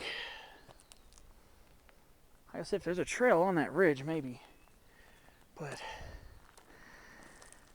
I don't want to overly invest too many extra resources. I'm already starting to feel tired. I am starting to feel a little bit on the tired side, so I should probably go up to Tahquitz, reassess, and probably end up turning around there. At least I'll get a peek in. And I've been up there before, but I haven't filmed it. So I guess I'll go start heading back towards Chinquapin Flats before I lose too much elevation here. I'm guessing this is Tahquitz Valley here. I don't know, maybe the trail does go further down and then maybe it does do that. I don't know. I'll have to study this for another time. Oh well. Actually, getting up to Tahquitz will be the highest elevation of the three Tahquitz summits. Alright, I gotta go trudge back uphill towards Chinquapin Flat. So I'm gonna start heading back up this way. So I do suspect that I was heading the right way. I do suspect it. But in retrospect, thinking I don't know how many hundreds of feet I'll have to reclimb on the way back out. My energy level is quite depleted right now. I'm not used to, like I said, I'm not used to hiking at this elevation anymore. I used to do hikes above 7, 8, even 9,000 feet on a somewhat regular basis when I used to live in Orange County, and I would hit the San Gabriel Mountains up. But this is the highest elevation I've been since Mount Pinos, early April 2022. So yeah, I'm gonna take another rest here, and I'm just gonna head up to Tahquitz itself.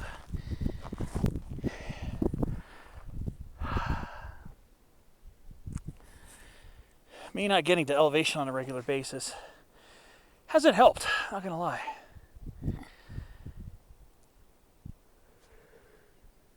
Excuse me.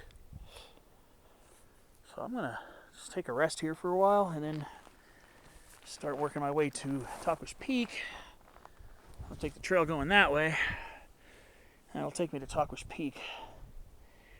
and then that'll be my turnaround point. So this will be more of an 8 miles and change, as opposed to 10 or 11 miles and change, or 12 if I went to Tahquitz, on top of red Tahquitz and gray Tahquitz. So sometimes you got to know when to turn back if you're not feeling it. And I haven't gained this much elevation since I did Chinquapin Peak, Chinquapin and Middle Peak back in May of 2023. So it's been over a year since I've done well over 2,000 feet of elevation gain. Actually, that one will be more elevation gain than this one, because I hit two pretty prominent peaks that day. Chinquapin being a very prominent peak in San Diego County, and Middle Peak being relatively close to Chinquapin, but far enough to make a double-digit mileage hike out of it. That was about an 11-mile hike with about 2,600 feet of elevation gain. This is going to be closer to 8 miles and change, with maybe about 2,300 to 2,400 feet elevation gain. So this is actually a little bit harder hike than the Chinquapin Middle Peak hike I did last May, especially considering the fact that it's not all uphill, because you go over a peak, down to a saddle, and then up to another peak. This one is just pretty much uphill all the way, except for that little attempt I was going to make at trying to get to Red Tahquitz via the PCT. What I'm going to do is I'm going to go on the South Ridge Trail and head towards Tahquitz instead, and have that be my peak climb of the day. And I doubt I'm going to get a second wind, but I'm just going to scale it back just a little bit, because I don't think I'm at that level where I can start doing double-digit hikes, double-digit mileage hikes at elevation, especially since I'm not used to elevation either. So I'm going to go ahead and just kick back for a while, and then start resuming, making my way up towards Tahquitz. So I'll see you on the next clip.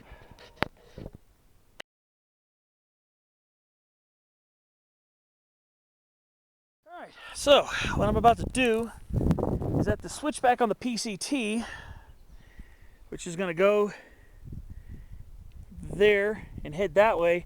What I'm going to do is I'm going to break off and head this way, head towards, I think, a relatively west-ish direction, west or southwest. I think this, again, I believe I'm joining the South Ridge Trail. I believe that's what this is. But this is the way I'm going to get the Tahquitz lookout. So, yeah, definitely a lot more limber pine. That we're well above 8,000 feet. Oh yeah, look at that. Limber pine. Since moving to San Diego County, this has become a pretty rare treat for me. Actually, the first time I've run into limber pine since moving to San Diego County. I used to see these in the San Gabriels fairly often. Dawson Saddle Trail, Pacific Crest Trail up towards Powell, Pacific Crest Trail between Windy Gap and Mount Powell. And the limber pines are starting to get a little taller now too. A little less exposed over here.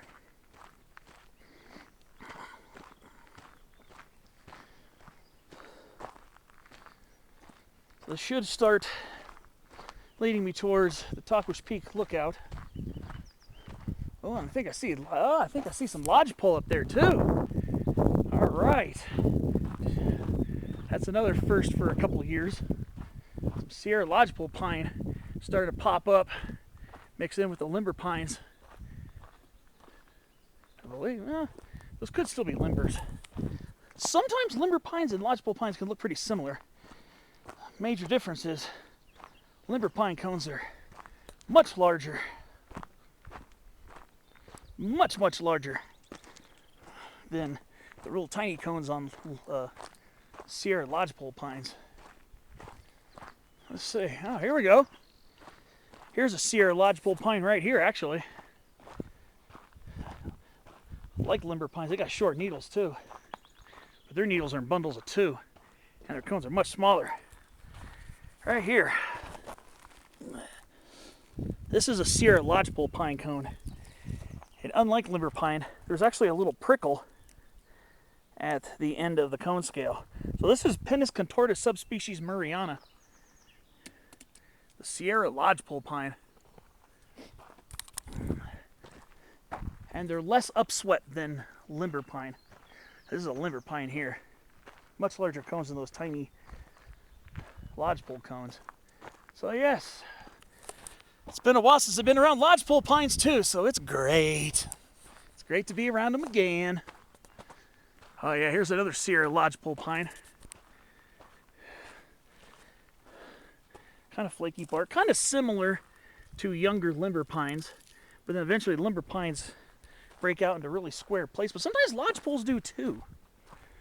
So bark's not always the best way to tell a lodgepole limber. Mountain needles, that's your better bet. So now we're going to start heading uphill.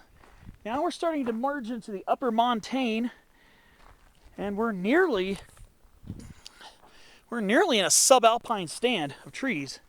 Now it's basically going to be lodgepole and limber pine. I think basically the rest of the way up this.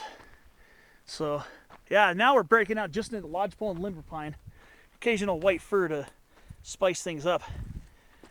I believe that, yeah, there's Lily Rock right there from above. We're a good few hundred feet above Lily Rock now. Yeah, we're definitely well into the 8,000s right now. And there's like some random 8,600 foot peak over there. I was flirting with that some time back, flirting with maybe hitting that. I have to branch off the PCT to get to that peak there. That probably wouldn't be too bad of an off-trail amble, unless there's a major scramble there, I don't know. But yeah, that's Lily Rock pointing up there, and that's Suicide Rock directly across. And that's looking over towards, I believe that's Marion Mountain over there, I believe. It's above 10,300 feet. So yeah, now we're in lodgepole pine, limber pine territory. First time I've hiked in this in a while. So, yep, it's great to be back with the lodgepole and limber pines again. All right, well, I'm gonna keep trucking up this and keep you posted. Shouldn't be a ridiculous amount more to go, but I'll see you up there.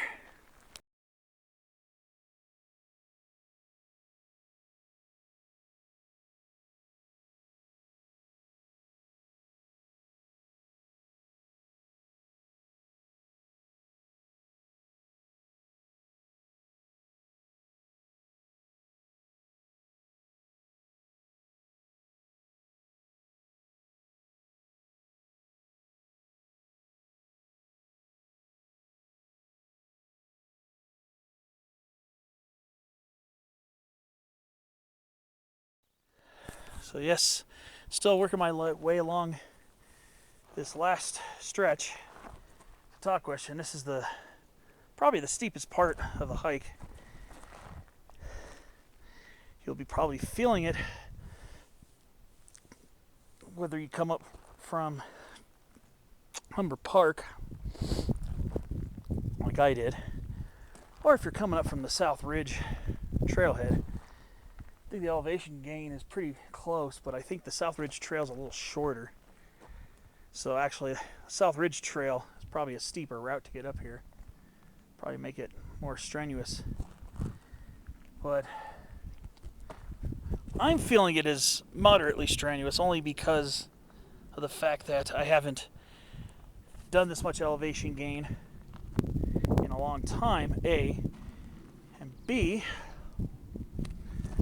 I am feeling a little bit of the effects of elevation. Nothing severe, just kind of a little bit of a fatigue feeling. Fatigue, Just feeling kind of tired, but I'm getting closer and closer, so it's not like if I'm gonna bail out of this like I did trying to go to Red Tahquitz. Just, you know, would be nice to go over there, but I don't want to lose several hundred feet and then have to regain it on the way back. Ooh, is that a southern sagebrush lizard? Yes, it is. Sceloporus vandenbergianus. That's a southern sagebrush lizard right there. Oh, beautiful. That's a beautiful lizard. Male, too. I can see some of the blue on the belly. Just like western fence lizards, they got some blue on their bellies. That is a handsome, handsome sagebrush lizard. Absolute stunner. Got a little orange by its throat, too. That is beautiful. What a handsome lizard. Sceloporus vandenbergianus, formerly known as, and sometimes still known by some people, as Sceloporus graciosus vandenbergianus. Ours used to be the southern subspecies of Sceloporus graciosus, but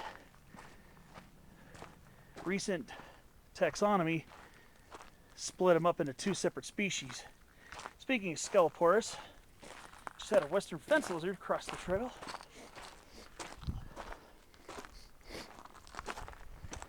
So now we're getting to the rocky bit here. And we start, looks like we're going to start curling around. But, alright, I'll keep you posted on more. As I work my way up, I need to switch batteries. There goes another sagebrush lizard. Yeah, looks like a sagebrush lizard too. And we have them here in Riverside County. It's a young one too. Very similar looking to western fence lizards. Yeah, it definitely looks like a sagebrush lizard. Alright, see you on the next clip. I gotta get some batteries in this camera. Huh. I just checked in not even half a minute ago when I was pointing out the sagebrush lizard, the second sagebrush lizard. I'm almost at the lookout tower. I can see it through the trees. So I'm almost there. So I just need to branch off and head up to the top of the hill, and I'll be at Tahquitz Peak. So here's a trail junction here. So this is the South Ridge Trail. This is heading towards the PCT at Chinquapin Flat, where you can get the PCT to head to Saddle Junction, or you can head back to another part of Idyllwild and go this way. And this is the South Ridge Trail, and this is the one a pretty popular way to get up here as well.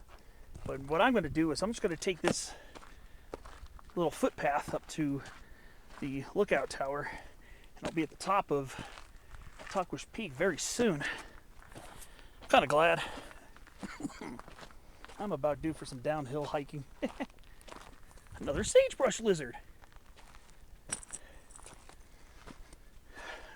With all the granite boulders up here, I'm wondering if granite spiny lizard might be a factor. Well, there's a fence lizard right there. So another species. So we might have 3 species of Sceloporus up here. Should be pretty cool. All right. See, I'm just about there. And a lot of lizards, a lot of young ones up here. Another one. A lot of lizards up here.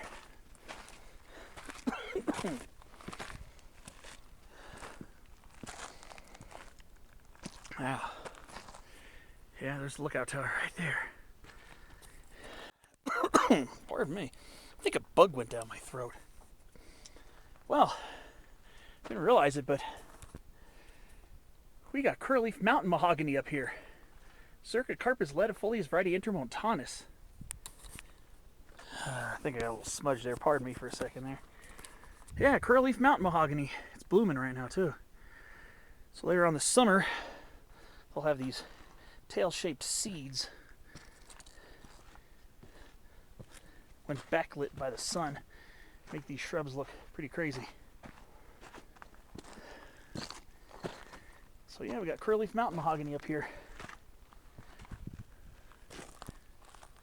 There's a... Let's see. You look like a sagebrush lizard too. Okay. More Sceliporus vandenbergianus. Another one! Look at that! There's sagebrush lizards all in this place. Oh, and here's... Oh, look at that. More curleaf mountain mahogany. Oh, and a canyon live oak at 8,800 feet. Okay. So we do have a canyon live oak up here too. Okay. All right.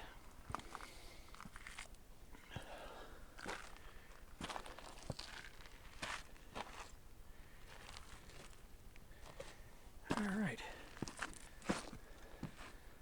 Here we are, Tahquitz Peak, 8,846 feet. We'll find the summit boulder. Hi. Welcome. Thanks. I guess you're open today?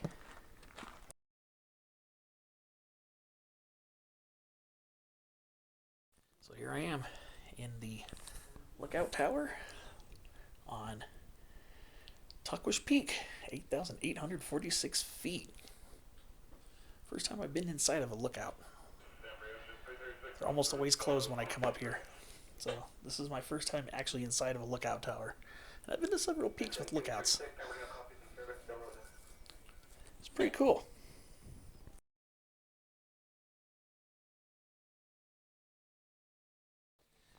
Alright, so here we are at the top. And there's a survey marker over here. I saw a geodetic survey marker. You know me, I like to find the benchmark. Here we go. Here's a triangulation benchmark. Here at Tahquitz Peak.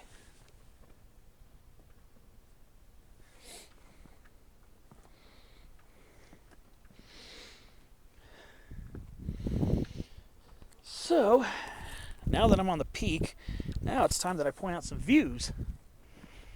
So, let's see. What are we looking at? We're going to start by looking to the west. And it's kind of hazy today, bear with me. But you can see, might be able to see it, I don't know if it'll show up too much on camera. You can see over towards the Cleveland National Forest, Santiago Peak, Majestica Peak in the Santa Ana Mountains, and then down, that's looking down towards the Hemet and San Jacinto areas down below. And we're going to start swinging it a little bit more towards the southwest. And here we got, over here looking down at Kauai Mountain, 5,635 feet, and Little Kauai Mountain, just a little sliver over 5K. And then behind it is the Palomar Range, the long ridge of Palomar Mountain, and then there's Agua Tibia Mountain right next to it there. So now we're going to swing it around a little bit more to the south. And on a clear day, I promise you this would be insane. But there's a little bit of haze in the air, so just bear with me. What I can see right up ahead is Little Thomas Mountain right there, and Thomas Mountain right above Lake Hemet down below. And that's Garner Valley, heading roughly south. And then what we have, I don't know if you'll be able to see it on camera because it's so hazy. I could even see Cuyamaca Peak all the way in central San Diego County. And I could see some of the other peaks nearby in the Laguna Mountains to the left. But a little easier to spot is right over this way is a Hot Springs Mountain area, the highest point in San Diego County. And then I believe the one next to it, is the San Ysidro Mountains that jut up over Anza-Borrego Desert State Park. So that's I believe that's the San Ysidro Range. They are pretty close to one another, the Hot Springs and San Ysidro Range. And then we're going to swing it a little bit more south.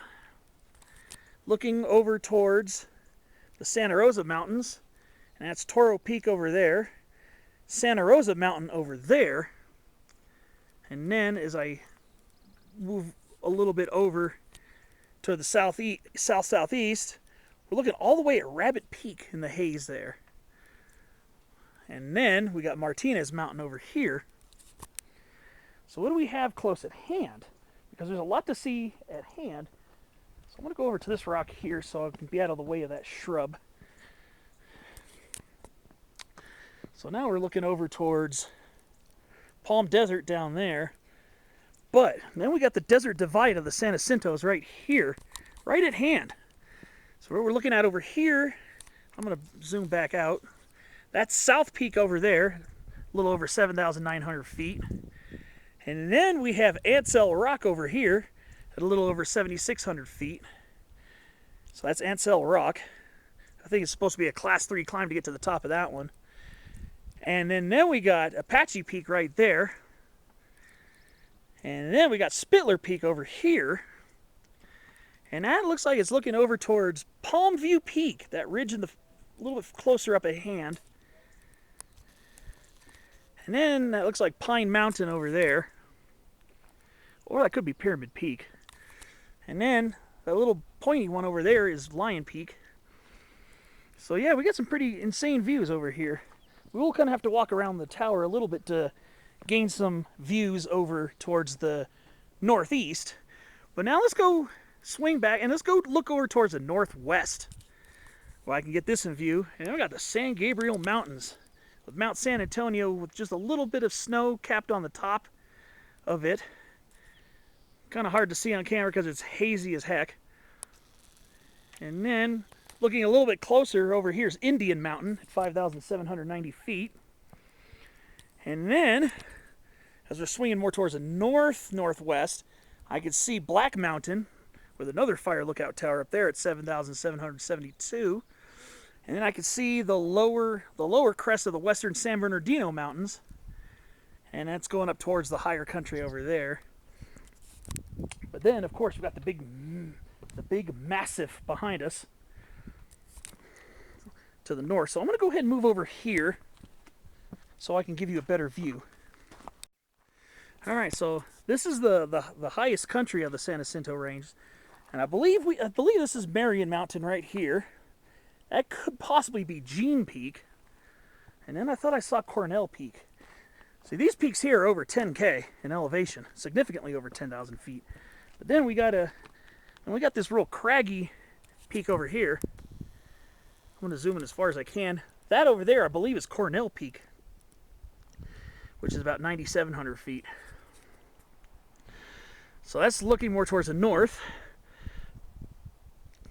Now we're looking northeast, and those, I believe, are the Little San Bernardino Mountains out in the haze there in the transition between the lower Colorado and higher Mojave deserts.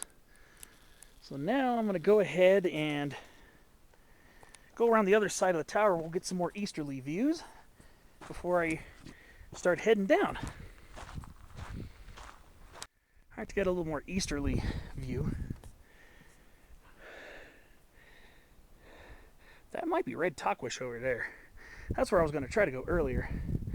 But my little bit of out of shape business kind of got me there. So I'm satisfied just getting up here and enjoying the views here.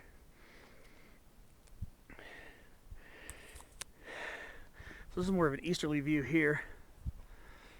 So if that's red Tahquitz, gray Tahquitz must be one of these over here maybe. But that one looks higher and further away, so I'm not sure. I'm assuming that's red Tahquitz, but that looks higher and more easterly. Gray Tahquitz I thought was supposed to be a little further to the west, but again, good views up here, right up here on top of Tahquitz Peak, 8,846 feet. Now, time to start worming my way back to the use trail and then heading over towards the South Ridge Trail, back to the Pacific Crest Trail, and back to Devil's Slide.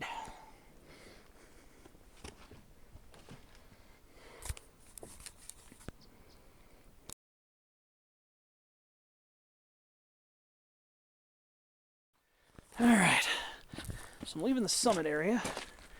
I'm on the Summit Access Trail, heading down. So yeah, I got to have a pretty good time talking with the Forest Service volunteer. His name is Bruce, and really friendly guy. So if you ever come up here, say hi to him. Sign in at the little register sheet and have a chat. Very nice guy, very interesting guy. A lot of fun to hang out there. I hung out there for probably nearly an hour and a half just talking, and then some other hiker parties came up. We were all just talking and having a good time.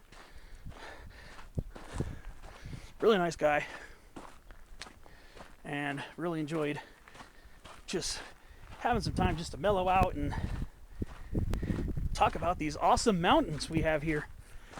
So I guess red Tahquitz is going to remain on my to-do in the future list. What I want to do is kind of reference the maps and really see if that trail is the right way. It has to be, because there is a trail that goes down or goes over towards the area, and then you're supposed to enter a more thoroughly burned zone and then pick up a potentially duck use trail, or find your own route once you get towards the beginning of the burn zone to get up to red Tahquitz. So I'll have to kind of study that a little bit more, because I would like to eventually get to red Tahquitz and get to gray Tahquitz for that matter. But I think on the way out I might visit this small peak here. I believe it's about 8,600 and change. I don't know the precise elevation of it. I think I mapped it out once on one of my computers. Mapped it out. I don't even remember if it's shown on the topo maps other than an elevational ring. But I think it's about 8,600 something feet. So I might make a quick run at that. Take step off the PCT and head up that way. Maybe make a quick extra peak climb on the way out. These beautiful limber pines here. Beautiful trees.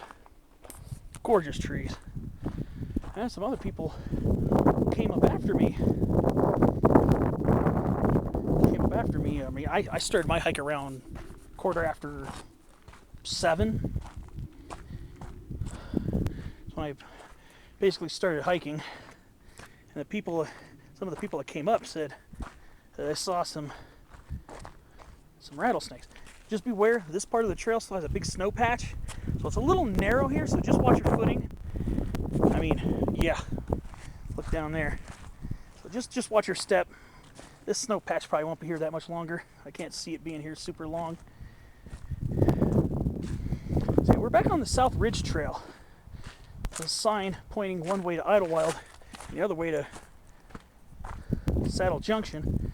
That's kind of where the South Ridge Trail meets up with the little footpath leading up to the summit tower. Really cool. Again, I really suggest if the fire lookout's open, hopefully it'll be Bruce up there. Really cool guy. Both learning from each other about these awesome mountains. And stop by and say hello and just enjoy some time. It's a good place to rest before heading back anyways. So this is going to be probably about 99% downhill, maybe 97 or 96% if I do plan on trying to climb up to that peak. I'm curious about that one for a while too. But it's nice to finally get out and hang out with some limber pines and lodgepole pines. First time in a couple of years. it's really, really good. All right. Well, I'll keep working my way down this. I'll see you at the junction with the PCT, and see if making a run up that would be a good idea. We'll see. Catch you along the way.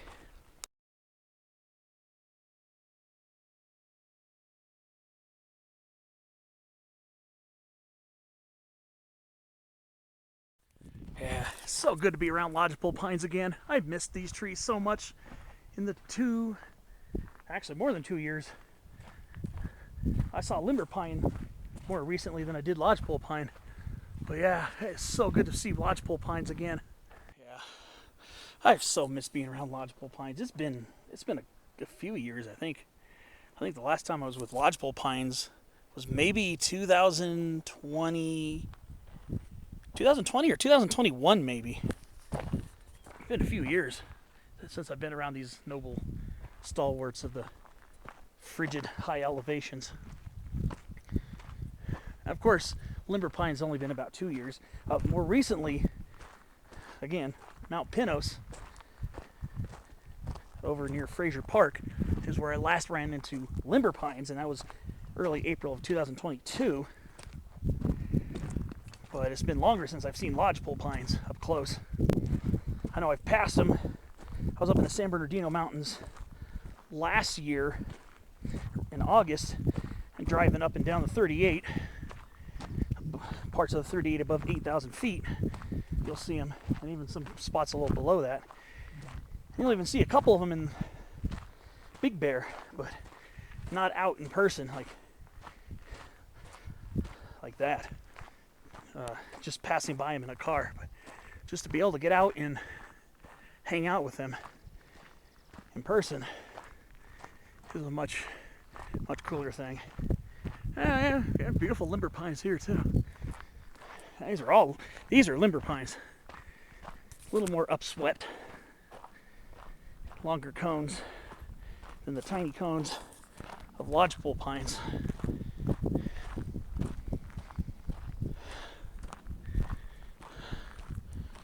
Yeah, we're pretty much back at Chinquapin Flats. So now what I got to do is kind of scout the area along that craggy ridgeline to see if I can maybe hop to that peak, maybe get one more peak in before the end of the day. Here I am. It's Chinquapin Flat. So what I need to do is get back on the PCT. Again, the PCT makes a switchback over here, or a sharp curve. So let's see. Yeah, it does a switchback here. So I guess gray Tahquitz, red Tahquitz remain on the list. And at least this time, I was able to get footage of the Tahquitz Peak hike. Really wanted to add that red Tahquitz, but not so much that I wanted to overdo it and feel lousy later. So I was really tired by the time I was even here, I was already feeling tired. But when I went down PCT for a distance that way, I started feeling really yucky.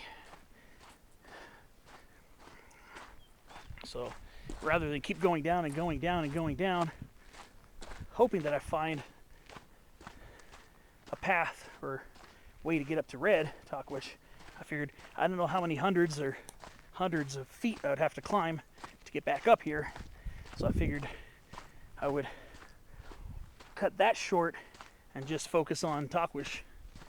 Like I said, I might be able to get up to this random unnamed small summit over here. Perhaps. Got to look up and see what the logistics are from here. I know there's supposed to be a bump here and then more of that ridge line. So what I need to do is kind of find a place to look out and see where a great place to leave the trail would be. So I'm going to briefly leave the PCT right now. I'm going to do a little scouting over here. Another sagebrush lizard. Man, a lot of sagebrush lizards up here. So what I need to do is maybe come over here, look down, look at this notch, and see what it would require for me to get over there. So I am off trail right now. So that's what I was looking at right there. That one in the foreground. I'm going to see perhaps if there's a way I could link up over there. Oh, look at that big ant mound. Ooh, crawling. That's a big ant mound. Let's see. Do I want to do a direct linkage, or do I want to follow the PCT a little further and try to link up with the ridgeline? I haven't done a lot of cross country in the San Jacintos. So let's see. This is kind of what I was looking at here.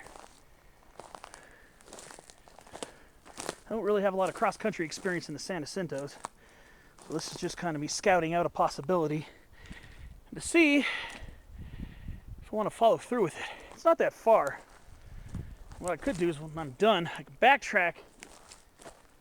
Either backtrack or try to down climb it.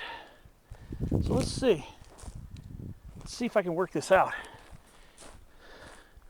So I left the PCT before this little knob here. We're actually kind of past this little knob. Let's just see what a trek across the ridge to get to that peak would entail. So let's see.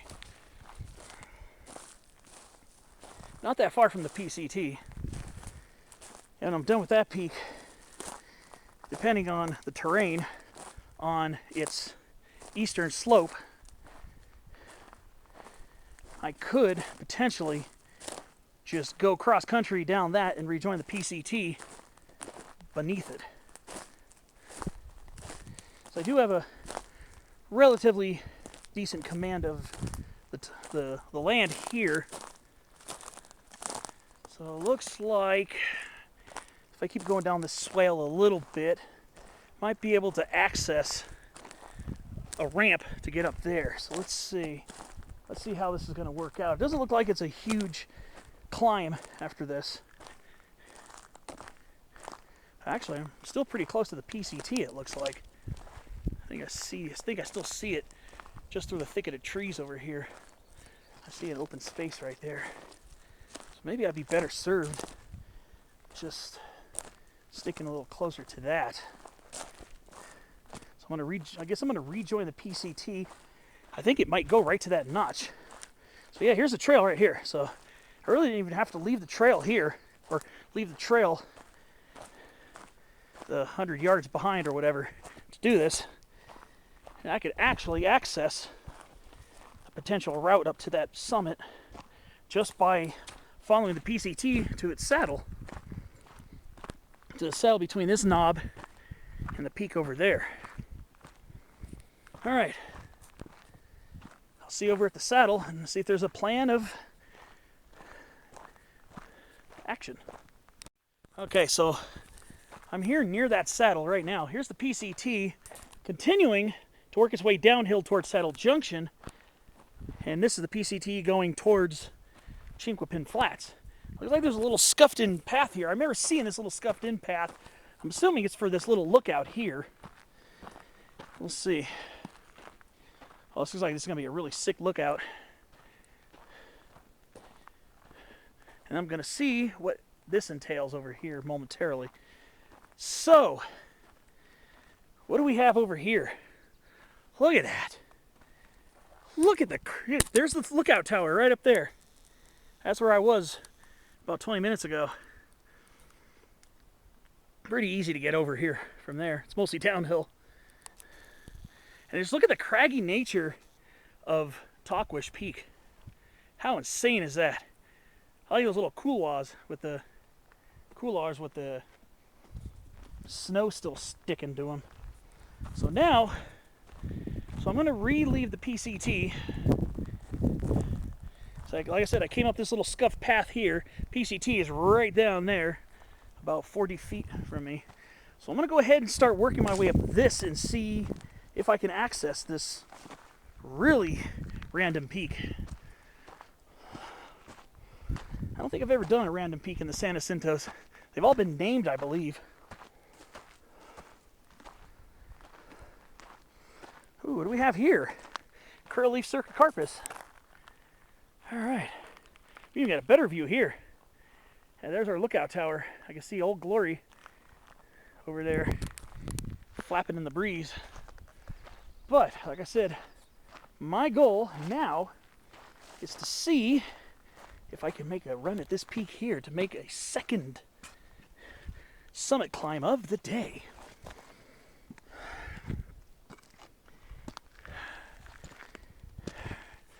So maybe I could follow this ridge. It looks like there's going to be some rock scrambling at the very top. So we'll see how that looks. And I'll judge my motivation accordingly. I realize the PCT actually passed this close to it. Look at this. I'm standing on a granite boulder right now.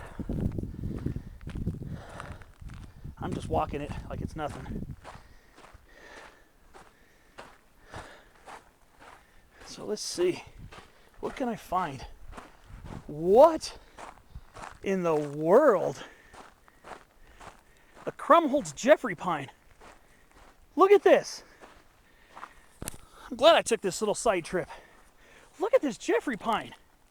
This thing is just growing along the ground. It's barely hanging on. Or is this a root? I don't know. I think the root goes into the soil. But look at this thing. It's just completely... Well, it doesn't look like it was even knocked over. It might be growing like this because of the wind up here. It almost looks like a Krumholtz, which is usually when you get to the upper subalpine zones where the winds are just ridiculous. But then none of these other trees are Krumholtz, so maybe that tree fell over some time ago and just decided to just keep growing like it is. That's an interesting find.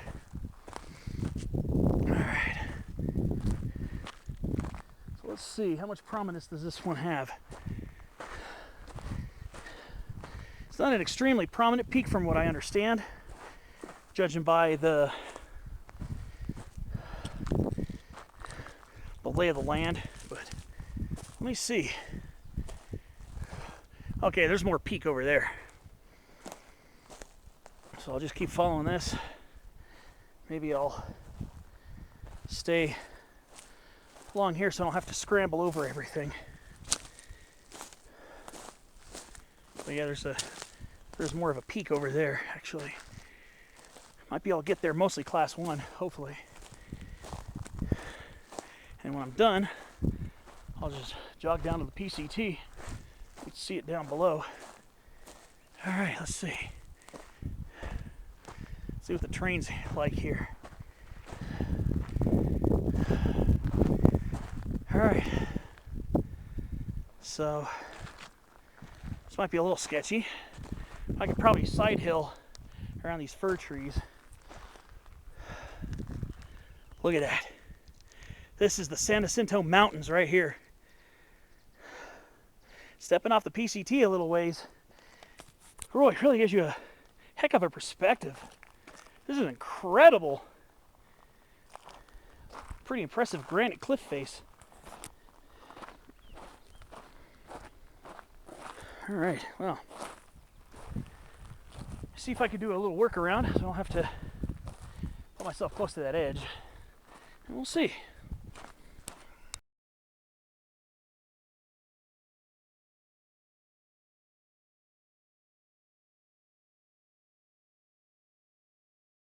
Okay, so hiking around there and just scrambling down those couple small ledges, pretty easy workaround to avoid having to go closer to that cliff edge. Very dramatic cliff edge.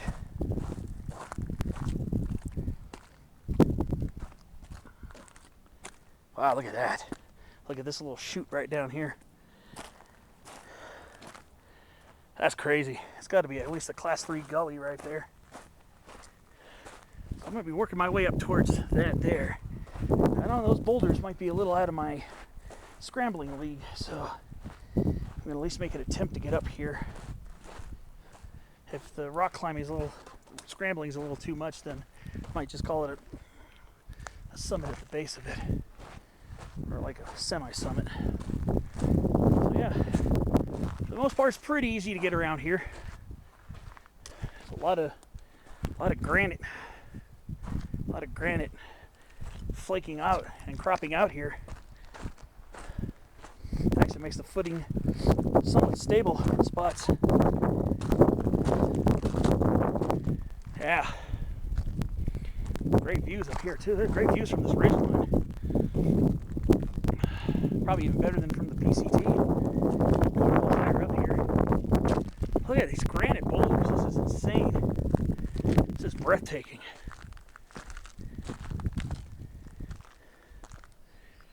Alright.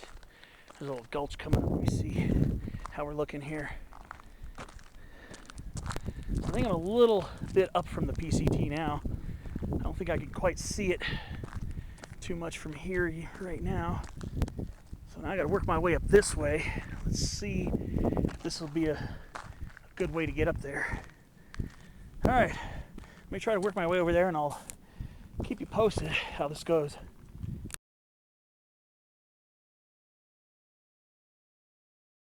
All right, so I made it up the ramp.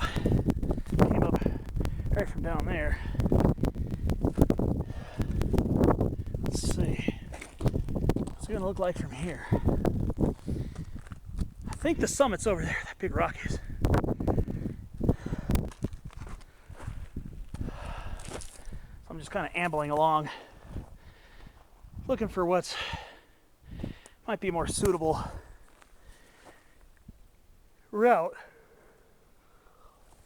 Starting to feel that tired feeling again. Whew. Got to get used to this elevation. It's a little miniature limber pine.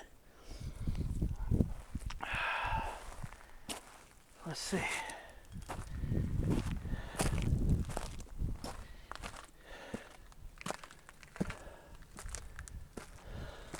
Walking up another granite ramp.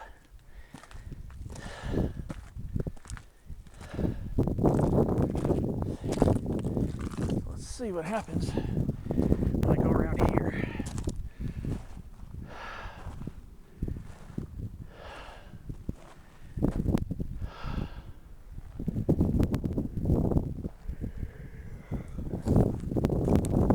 All right.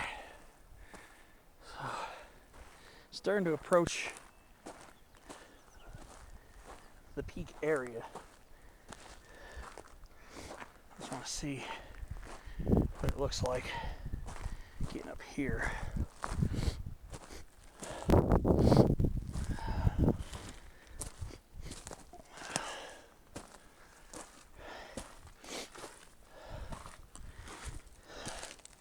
Might even ditch my backpack temporarily.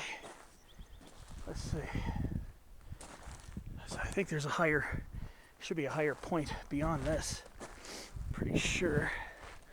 Maybe I can work my way around because this is very loose granite, decomposed granite over here. But I'm kind of near where the peak is. So let's see if I can wiggle my way up this if possible. This is very loose over here. It's been a while since I've done this kind of hiking. Extremely loose, decomposed granite.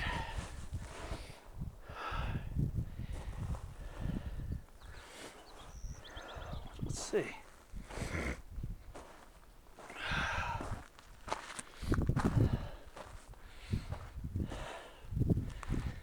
Alright. See you around on the other side.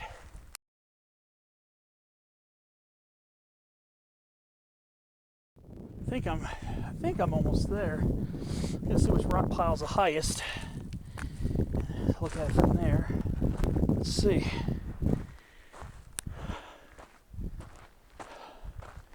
Huh. Maybe this won't be a really tough rock scramble. I don't know. I don't know if there's more beyond this.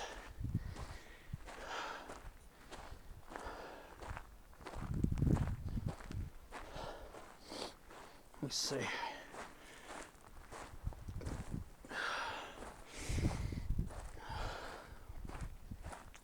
I think I'm almost at the peak. Okay, this is where it's going to get steep and loose again. Let's see if I can get a good purchase on the soil here.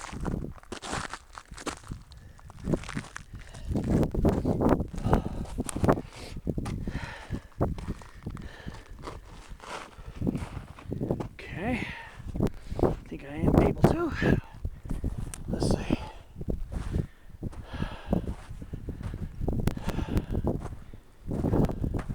Not sure which one of these is higher. They both look like they're about the same. I'm almost at the peak. Looking from here, that's pretty scary. I'm not gonna lie. Looked like it was gonna be class 3, a tough class 3. So let's see. I'm just about to summit this one. Yeah, I think this one's a little higher, I think. That's close enough.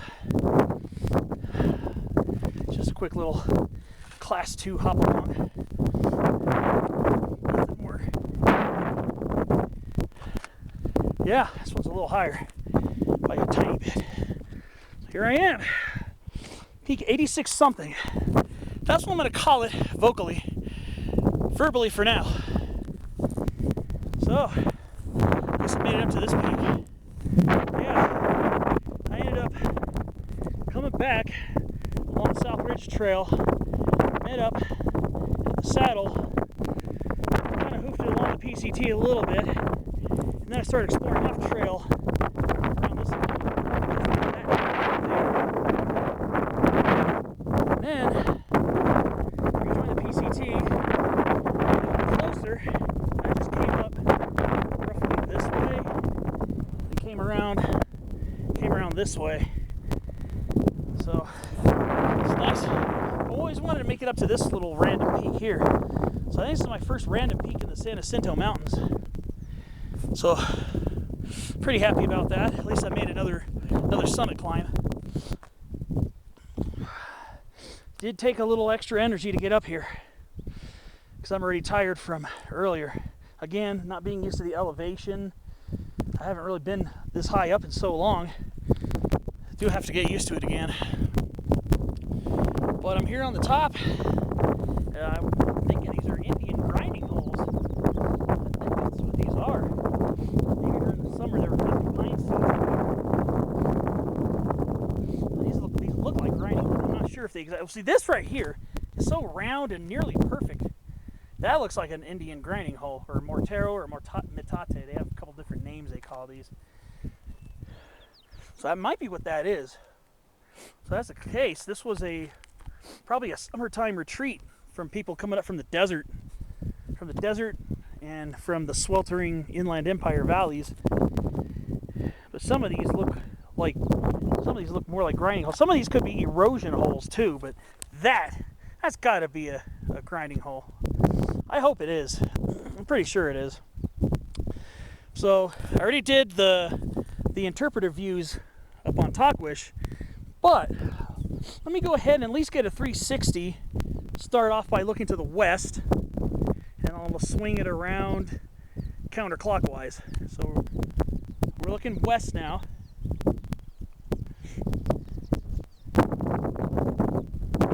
At Tahquitz Peak. South now.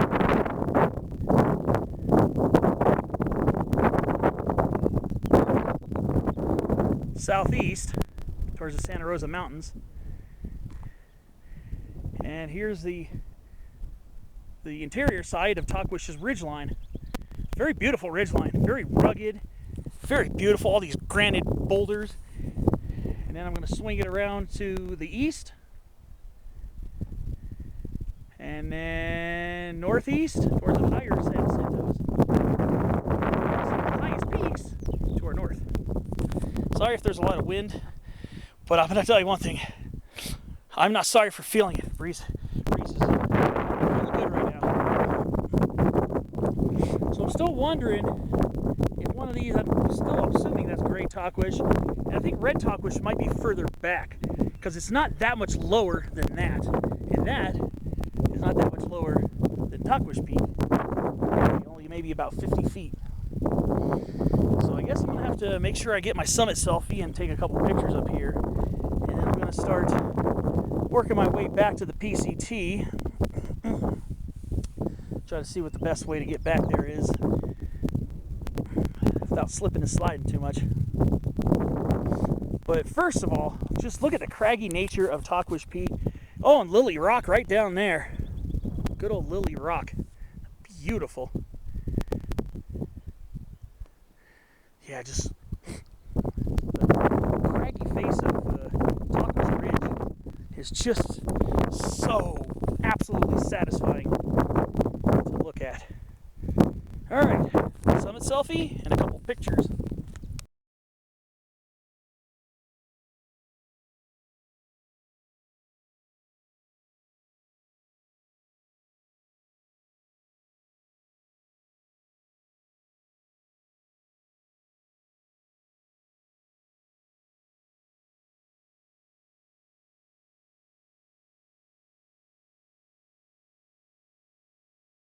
All right, so I left the summit block. I'm going to start heading down this way, see if I can intercept the PCT down the way. Should be able to. The PCT is on the east side of this ridge line, so I should be able to make it back. Be back on trail. Finally got to try a little off-trail to get up to this random peak over here. I have gone off trail in the San Jacintos. What am I saying? Last November, I don't know why I didn't think about this, but I did a couple of random peaks near Palmview Peak. So I did do two random off-trail peaks. One of them was really close, and it was just a quick little side venture, just a matter of a couple of minutes. And the other one was a wade and a little bit of wading and a little bit of light bushwhacking. So if I work my way down this way, I should be able to re-intercept the PCT at some point relatively soon. See if I can avoid some of these ramps. Going up them is a little sketchy. Going down them is going to be very sketchy. So let's see how I can do this. Yeah, it's a pretty cool little summit too. Glad I made it up here. I'm glad I did actually. I figured since I missed out on red Tahquitz and possibly gray Tahquitz, I figured at least do a little something extra on the way back.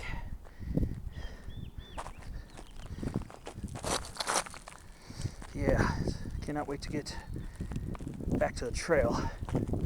Let's do a little scrambling down this one, I think. Maybe a little bit. It's a little sketchy over here. All right, well, work this out and get my butt back down to the PCT. So I am still off trail right now. Still working my way down. Hopefully intercepting the PCT pretty soon. Feel good to be back on trail again. So basically came down behind these trees and then kind of worked my way towards this little gully. So far so good. Getting down. Whoa, a lizard just ran right across my path. Wow. That thing was coming in hot. Some beautiful sagebrush lizards on this in this area. It's very beautiful, beautiful, beautiful lizards.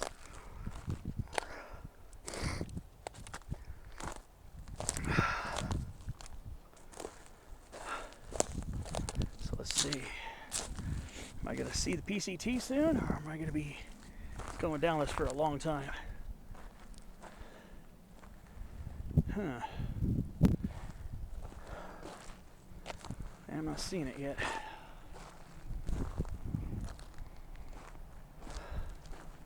Hopefully, I should be heading towards it. I'm on the back side. It is on the back side of this ridge. Otherwise, I wouldn't have gone this way.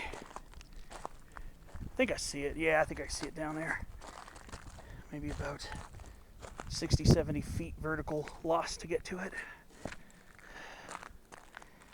All right. See you back when I'm at the PCT.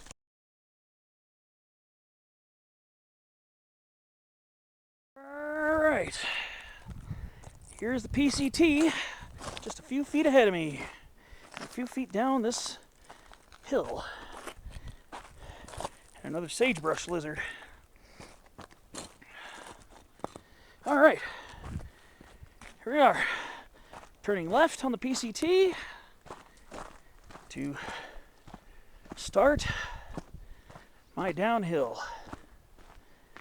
Thankfully downhill now.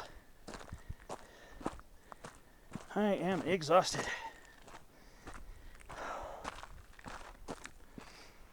I'm going to be working my way down this for a while until I get to Saddle Junction. Start down the double slide trail. And it's going to be time for me to head to Big Bear.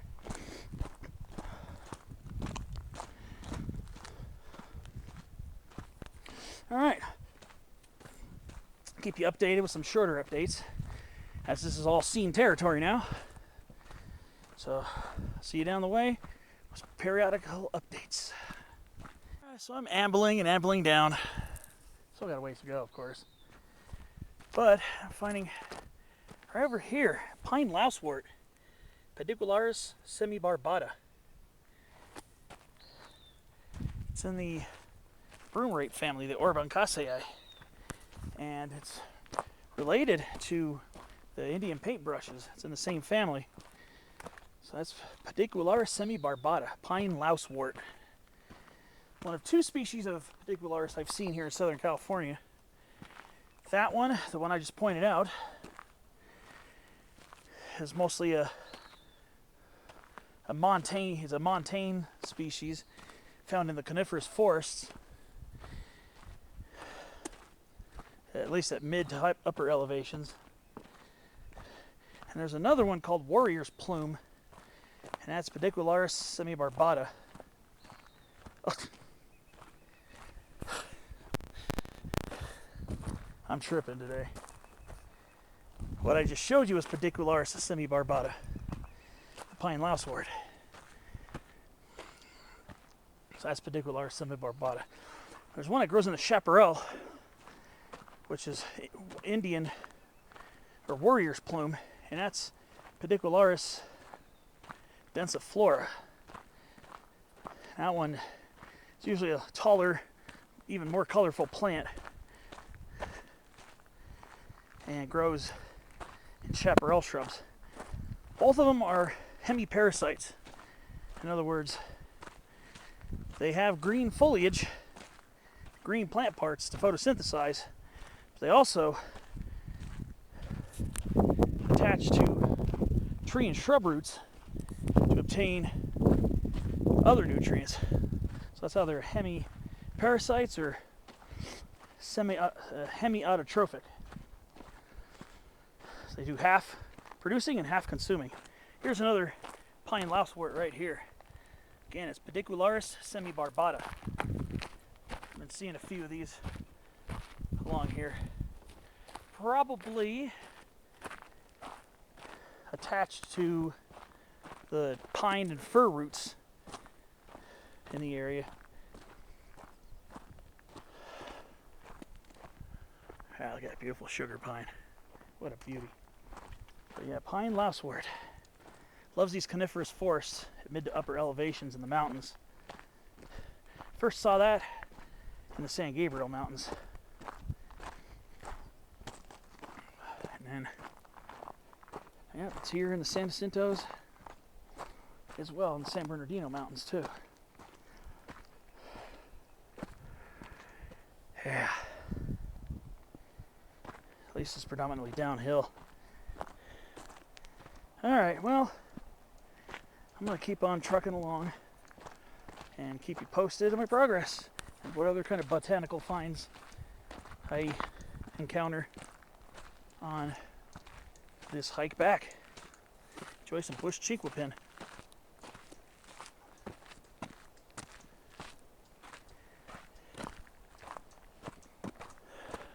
Beautiful trail, I'm telling you. Absolutely stupendous hike. Southridge Trail is probably beautiful too, but it's supposed to be much tougher. Maybe one day. Maybe. Till then, I'm just gonna enjoy going downhill, predominantly downhill. A few little undulations, but nothing that bad. Alright, catch you on the next clip.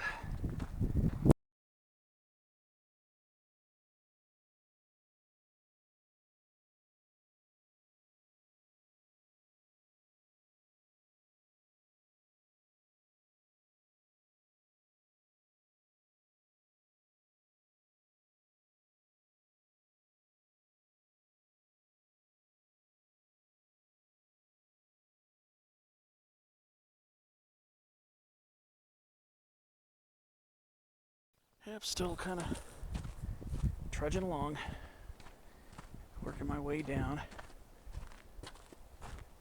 Ooh, handsome lizards. That's wild. A lot of beautiful lizards out here today. It's been basically all side blotch and western fence lizards, but some of those lizards are very colorful today. It's really nice. Yeah, still working my way to Saddle Junction, so I'm still on the PCT. Still working my way on this relatively cruisy part here. This was the easy part right here. This was the easiest part of the hike.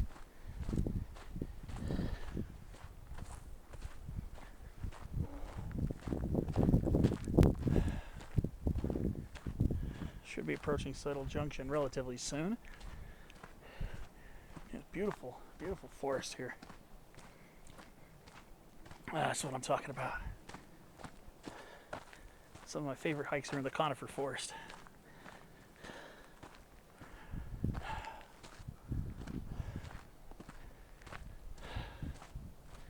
I'm definitely wiped out. Definitely beat. So when I get to Saddle Junction, I'm going to sit down and chug a water. Maybe pop in a bag of cashews, whatever I can stomach. I usually don't have an appetite when I'm hiking. It's always good to eat. I mean, I did chomp on a few dried fruits here and there, but I'm gonna probably need something a little more nourishing. Okay, so here we are back at Saddle Junction. So now what I'm gonna do is I'm gonna leave the PCT behind.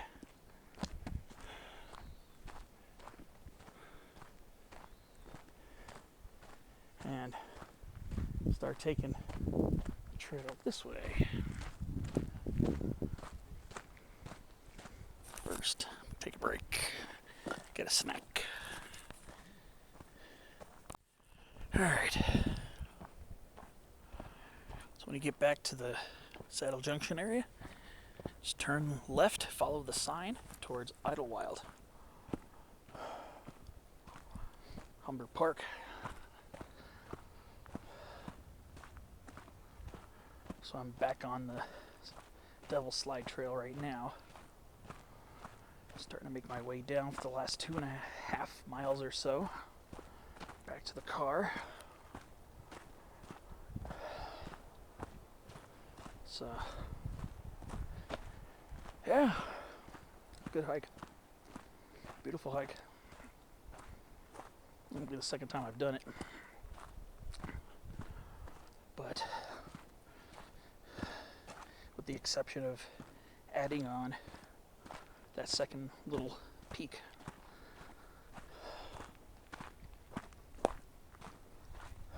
So at least I added that little peak on.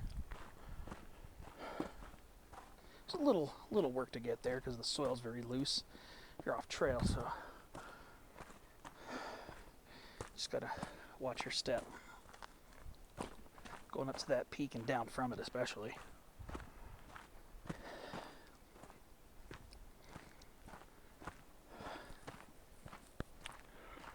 So that's where we start losing elevation. More in earnest.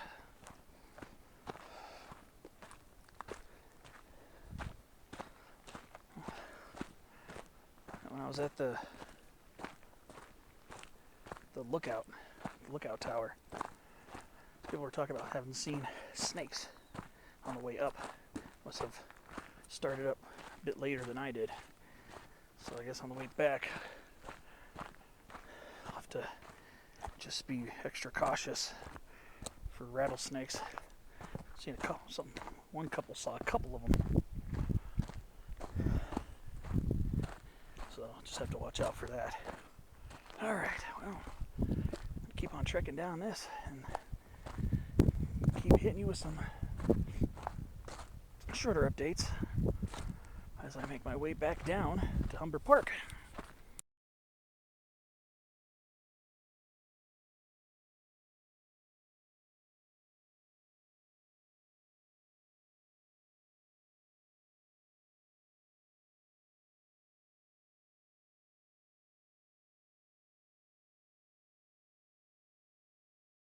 Still working my way down.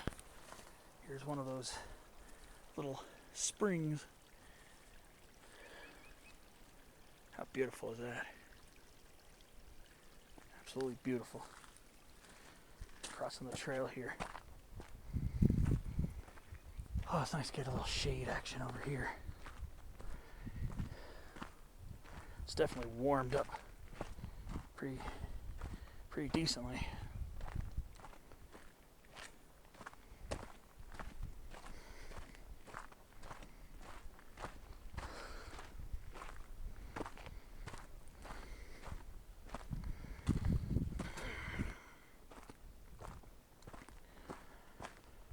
Yeah, it's definitely a exhilarating hike.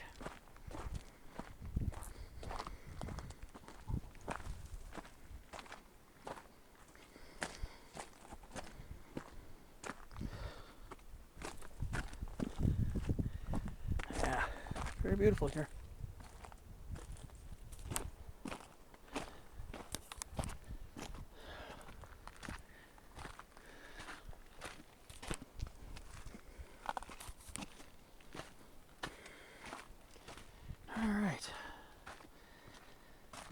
Keep you updated on my progress.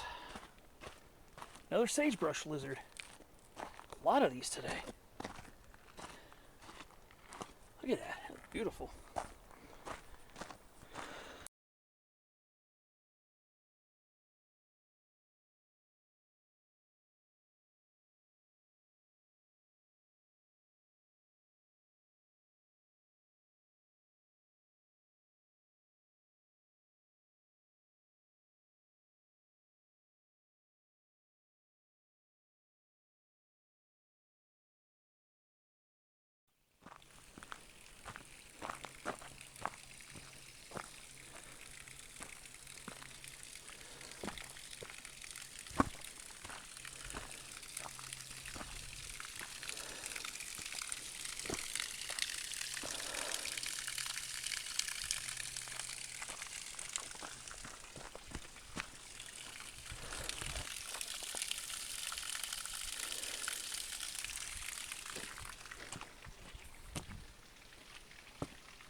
Just look at all those sugar pines. Just all sugar pines. Well, most of them. See a Jeffrey in there. See a couple white firs, but look at all of that sugar pine. So awesome.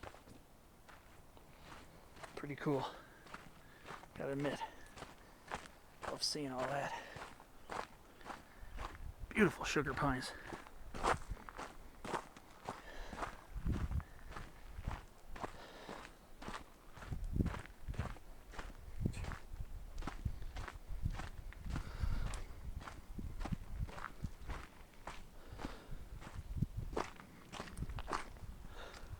Get ready to round another spring area.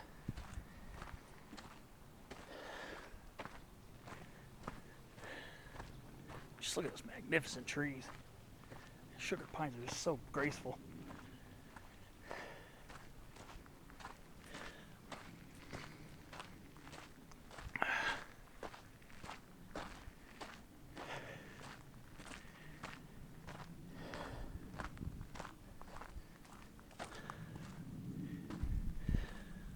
Very nice. All right, onward and downward.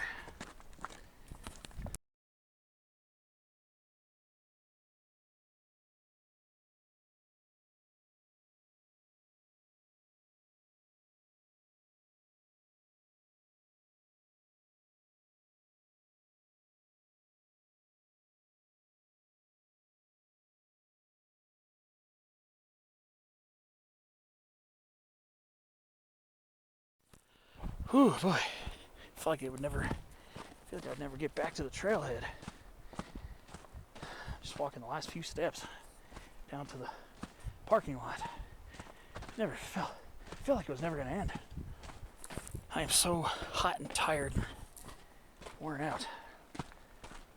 Glad to be getting back in the car and blasting the air conditioner. Maybe go find a spot and get an icy or something. Alright. Oh, it feels good to be back.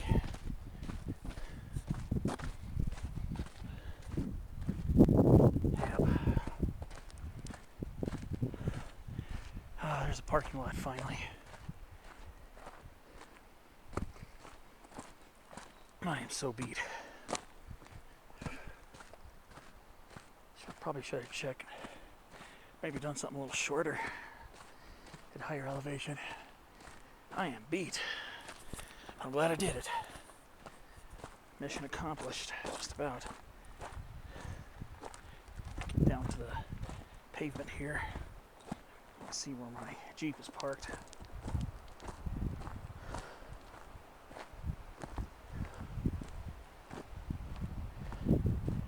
Here we are. Trailhead. I'm glad I got here early enough so I could park right next to it, so I don't have to walk down the asphalt to get there. Very happy. Alright, well, this is basically going to do it for me. Told you I wasn't going to be filming nearly as much on the way down. Hope you enjoyed watching me get up to Tahquitz and that random 8,600 foot peak, and see what I get into tomorrow. Thanks for watching. I'll see you on the next venture.